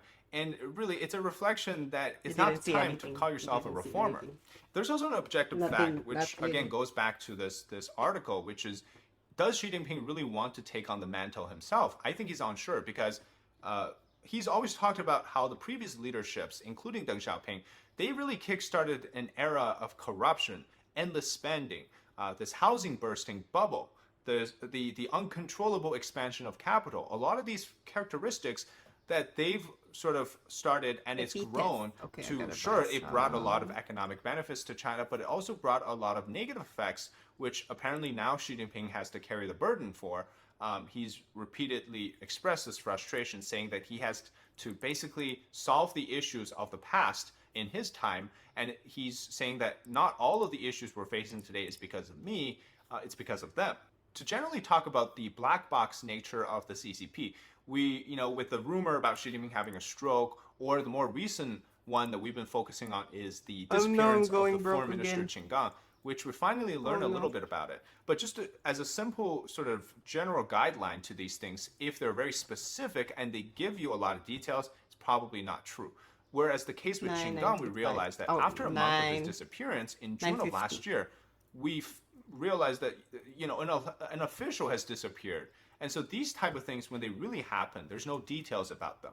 That's when we realized that these rumors are probably true. So he got what's called a soft landing. Basically means that he still gets to maintain a party membership. He got demoted, but he didn't really get purged from the party. And I think Xi Jinping saved him in the end. So he got demoted, awaiting for a time to come back, or maybe he just wants to ride out the rest of his life, getting the benefits as a CCP member. Whereas the not so lucky defense minister Li Shangfu, now according to rumors we covered in the last episode, he was supposed to get the capital punishment, but it seems like he just got purged from the party. And that's really the third plenum. All of the pointless economic talks basically went nowhere, and something dramatic happened in terms of the political status of Xi Jinping. And we also got some rumor about the stroke. If you enjoy the content, leave a like, comment below your thoughts, and subscribe to our channel. Until next time, bye-bye. Yeah, I hope everyone's okay in there. As you can see, they're trying to basically what I see is the Chinese people are trying to compensate using humor with what's going on to their to their government. And yeah, okay, let me see if I still want to play this. I'm gonna go pee just to give my brains a little bit of think.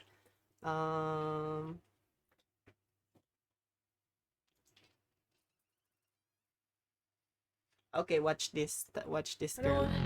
I like this. I like her. Are you okay? You're talking in your sleep. I'm sorry. I guess I was having a nightmare. Oh, sweetie, I know what will cheer you up. A nice cup of hot cocoa. You know what? That actually sounds nice. What? Drink up.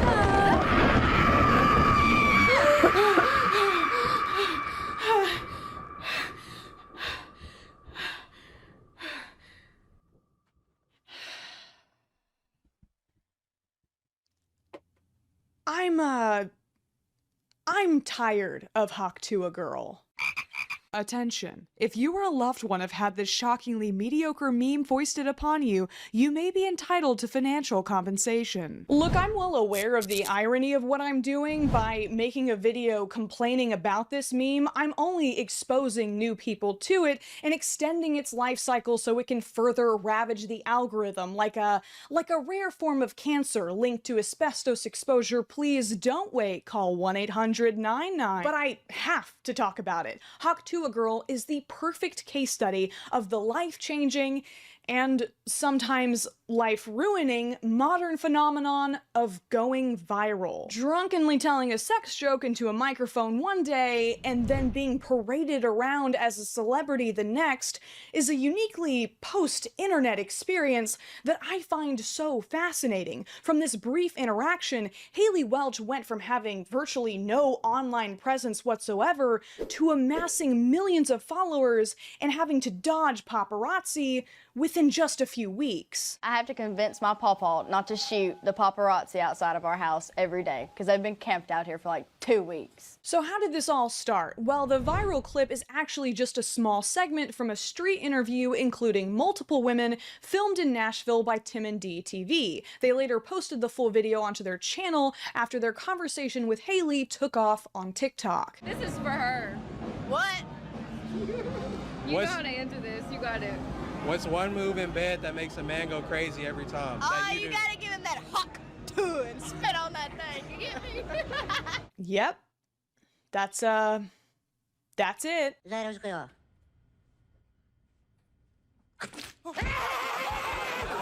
That's apparently all it takes for Rolling Stone to refer to you as a national hero.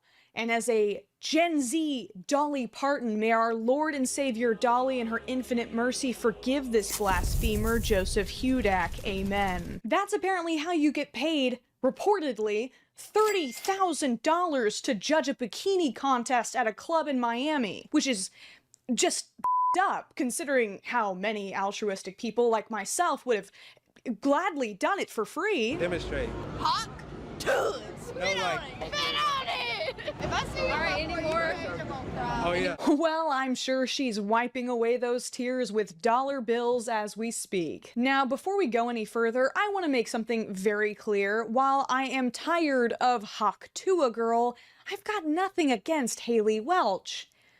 Even if that is the most obnoxious spelling of Haley I have ever seen in my life. She seems like an incredibly sweet girl who is doing her best to handle an overwhelming amount of attention. So much of the backlash against this expectorating spectacle has been directed at Haley herself, as if she is somehow responsible for the public's rabid interest in a video that she didn't even post. Please redirect your helpless rage to the corporate opportunists trying to buy into a meme that's already growing mold in the back of the internet's pantry, and the mindless goons doing dumb like this.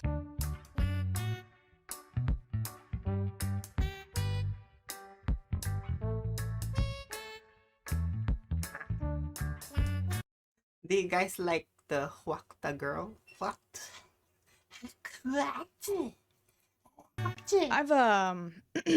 I've changed my mind about tattoos, actually.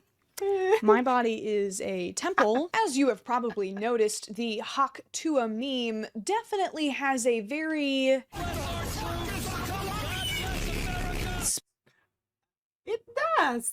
Hey, I agree with what you're saying here. Like, it does have that sort of like vibe, and I'm assuming the girl is a country singer apparently. So, yeah.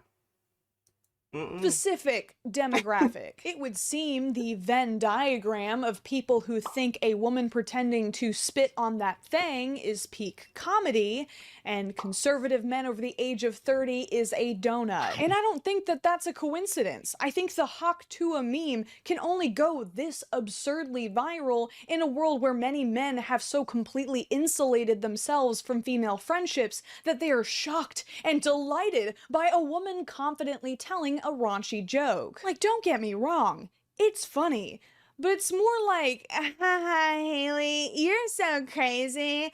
Anyways, who's ordering the Uber? Funny. Not so much, give this woman a platform immediately funny. And as we all know, a joke being repeated over and over and over and over and over again can only increase its comedic effect. Right? If you're someone who has normal platonic relationships with women, then you know that they say hilarious, out-of-pocket like this all the time. But if your wife of 4 decades still hasn't farted in front of you, and you stumble across a low-resolution re-upload of Hawk Tuah Girl sandwiched between AI-generated singles and political misinformation while scrolling Facebook on your iPad, I'm sure it's a life-changing experience that warrants the purchase of a graphic t-shirt that will traumatize your grandchildren. Because what is this? Seriously, I don't... Yeah, what the hell is that? Like, is that supposed to be boobies and, like, what the fuck? I don't know what I'm looking at. Hawk Tuah with an arrow pointing downwards. The worst person you know has... Yeah, is that all they know? Is that all they know? Like, oh my god. This in their cart and is entering their credit card information right now. Will trade it... Wait. Will trade for Taco... I feel like I'm having a stroke. Will trade for Taco Bell a Hawk Tuah. Okay, Master Yoda, but I think your prices you should... Will trade for... Oh, okay, I think we'll trade for tacos. For... Ew, how cheap is that? Jesus fucking should Christ. increase. Oh, well, I don't think that would help. What does Donald Trump have... I mean, I'm sorry, he got shot. He got shot on the ear, apparently. Allegedly. I'm not sure if that's like true or like maybe they did a Watergate something. But yeah. What does he have to do with this shit? Like next thing you know, it's gonna be their like political slogan, like what Donald Trump 2020 choo choo choo. But of course, I'm not American, so I'm not gonna keep my mouth shut. Help him recover from his recent boo-boo, but certainly wouldn't hurt. Is that an eagle emerging from a dying star to atomic breath planet Earth? Who is this mysterious figure spectating Earth's destruction from an alien planet? Are they responsible? What does this have to do with spitting on that thing? Is that Bigfoot? God, AI was such a mistake. I miss when ugly t-shirts were made by real idiots, not by robots. A lot of people seem to have taken this meme as a green light to participate in some pretty gross behavior. Most of it's just harmless cringe, but some of it has definitely crossed a line. It's really strange. I can't really go in public by myself anymore. I'm paranoid of getting kidnapped or something. Really? I'm used to going in like public and everything and nobody paying me any kind of attention. I can just go on about my business. I can't go anywhere. The bizarre situation that Haley now finds herself in is that the same people who are responsible for blowing her up in the first place, haha blowing, and changing her life, are also the same people who are actively harassing her. The moment the clip went viral, men began obsessively trying to figure out who she was, where she... I'm assuming like people would just start like, yeah, just to troll her. They would go, what the? They're gonna be doing that whole lived, right in front proudly of her. announcing their virginhood by scouring the... It sucks, yeah. It sounds like it's, yeah, I can empathize with her, what's going on with her, because she's gonna be, it's similar to that dance, monkey, that singer. I forgot her name. She's basically she started as a busker on the streets, music busker, somewhere. I'm not sure where, if it's in Sydney or somewhere, but yeah. Like she's a country singer. She has like those sort of like, you want to be something else other than like what people perceive you as. For any sign of a digital footprint with all the desperation of hunters tracking down their next meal. And there was the search for you. Yup. And what did you want to do when there was a search? Was there a part of you that was like, I don't want to be known as the hook to a girl? Yeah, there was a big part of it. And then they started spelling my name wrong and making like accounts of me, which they got pictures off all my friends' like social medias and stuff like that, and which it's kind of creepy. Now that she's been discovered, these creeps are constantly demanding that she make an OnlyFans. Because I guess they just can't comprehend a woman who is transparent about being sexually active, who they don't have immediate access to. If she doesn't... Only one video. It is one video. I'll subscribe as a family. Yay! Watch that like a pay-per-view. This is despite the fact that Haley has made it extremely clear that it's something she's not interested in doing. She also revealed that she and her friend turned down a deal from Playboy. This is just not stuff she's comfortable with. Stop asking me for the link in bio for my OnlyFans. I don't have an OnlyFans and there will never be an OnlyFans. I just make funny jokes. That's all I do. She was just being like, if you actually look at it, she was with her friends. They were just fooling around. Girls being girls. Girls say unhinged shit all the time. Like Funky Frog Bait. I gotta subscribe to her. I like this girl. Really making an OnlyFans. She said it. That's false. I'm not comfortable doing that, ever. Did I really turn down Playboy? That is true. They reached out to my friend Chelsea wanting to include us in some of their stuff, and we turned it down. So that's true. Which, and I can't believe I even have to say this, does not mean that she thinks she's too good for it. Newsflash, women are allowed to not want to make that kind of content. Hello? Surprise. Gentle reminder, it's something that comes with a ton of unavoidable social stigma. It's not just a casual decision. There's a lot of personal risk to your mental health and physical safety involved. especially when you're already having to deal with degenerates like this on the daily. What are the DMs looking like these days? Okay, they're kind of creepy. Kind of creepy? Kinda creepy. Tell us more. Is it like weird? Okay, so Toes. They want pictures of my toes. They want pictures of your toes? I don't want to sell pictures of my toes. No. Like, do creepy guys message you? Is it scary? Are you like, what the did I do? So the guy that does my hats, he got offered $600 like 3 days ago for me to spit in a jar and sell it. That is revolting. Brother, Remember when people used to just post funny stuff on the internet and then we'd all laugh and go on? Yeah, it's just funny memes. I miss the funny memes of days of what days is that? When Twitter was Twitter and not X. Wait, no. I think it's past that. Not past Vine, I think. Vine. With our Even lives. YouTube used to have those sort of videos back then. Like the sort of videos made by anybody else, you know? Like, you know, that magic dude. He used to be making. Haley has I miss also those had days. I to miss those constantly dispel rumors about herself and her family since all of this began. I remember when I first heard about this story, there was a claim circulating that she was a teacher who lost her job when the video went viral and was disowned by her preacher father because of the shame that Haktua had brought on their good Christian name. Currently, Welch has been fired from her preschool teaching position following her sudden internet fame. The preschool that employed Hawk criticized her behavior during the interview, deeming it inappropriate. I'm a sucker for a tragic backstory, I admit it, so I fell for it, hook, line, and sinker, like the world's most gullible guppy. Turns out, none of it was true. Am I a school teacher? That's false.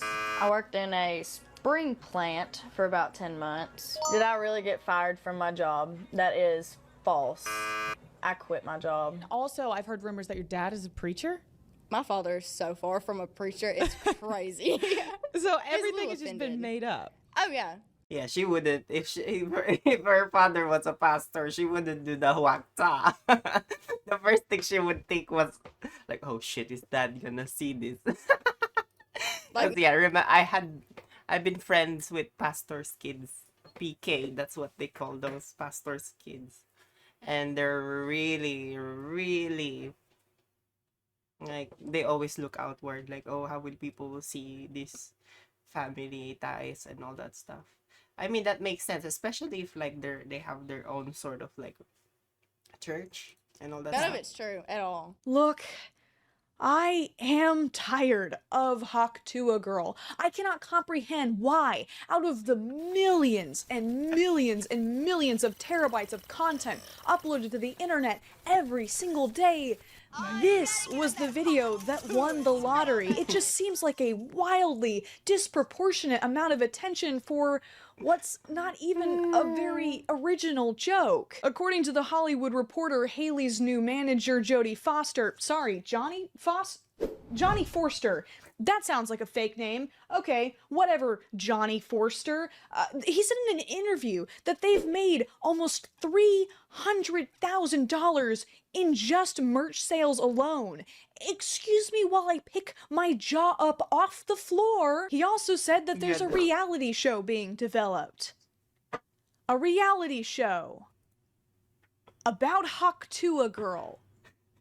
My question is, why? But it's our very exasperation with this massively overblown hype that stokes the flames even further. Our comments and reactions, whether positive or negative, are all just hot air, hoisting Haktua higher and higher. Admittedly, careers have started in stranger ways, That is and true. personally, I think she's making all the right moves. She's from a small town in Tennessee, completely unfamiliar with the entertainment world. Of course, she should hire representation to make sure she gets the most out of this once-in-a-lifetime opportunity. Online shop owners immediately descended like a committee of vultures to mass— Ew, even Red Bull did a— wow, is that real? Produce shirts, so hats, and stickers disgusting. with her face on them.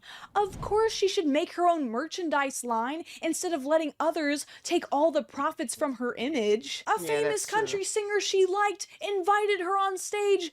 Of course she said yes. None of these decisions make her delusional. She's doing what literally anybody else put in this situation would do. Yeah. Getting while the getting's good. But Haley is in a very precarious position right now. Memes no longer have the years-long lifespans that the poorly scribbled reaction faces, cute dogs, and expressive babies of old once had. The coveted position of internet celebrity has more influence than ever before, but the average user has the attention span of a skibbity toilet toddler. Countless people have been thrust into the limelight only for the algorithm that gave to also be the algorithm that taketh away, leaving them, as a random example, panhandling on TikTok Live. Hawk Tuah is already I want to try that. I want to panhandle on a TikTok. U.S. That senator sounds in fun. internet years, and the comment sections underneath Haley's posts are quickly filling with trolls telling her that her 15 minutes of fame are up.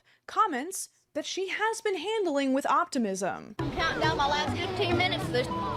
Everybody in the comments is saying hi, I have 15 minutes of fame, and if that's the case, then I'm going to spend it doing something good. Today, we're taking all this down to the local animal clinic. Smart move, Johnny Forster. Keep that PR team working overtime, though. It's gonna take a lot more than Pay them optimism double to trouble. keep the public's interest. She has a closing window to figure out how she's going to diversify. If Haley Welch is going to find long-term success, it will be by applying her Southern charm and fun personality to new projects, leaving the Hawk Tuah meme behind as quickly as possible, which it seems like she's trying to do. What are your plans moving forward? Like, do you want to still be the Hawk Tuah girl, or do you want to, like... I don't really want that to be like my image. Yeah. Like, hot to the girl. I don't see that being like A my forever thing. You know? thing? Yeah, I don't want to be known as that. One-trick ponies don't survive long, and if that team she's hired are worth their paycheck, they know that the clock is ticking before they're beating the last couple dollars out of a dead horse like a really sad piñata. Worst case scenario, though, she's made an unimaginable amount of money to support herself and her Yeah. family for years to come. I hope she gets her bag. And I also hope I never see this video again. Oh,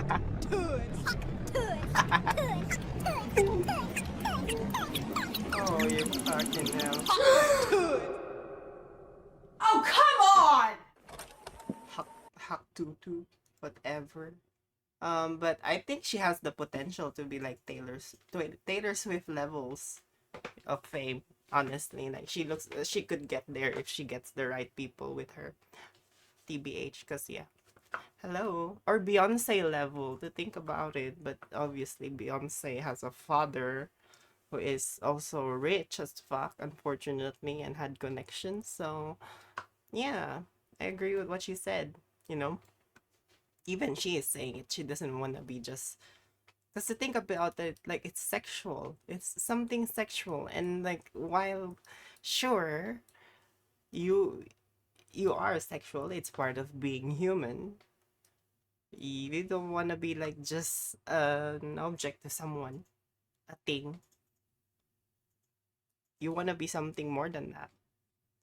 And I think what she wants to be is become a country singer. So, yeah, I hope she does become one someday.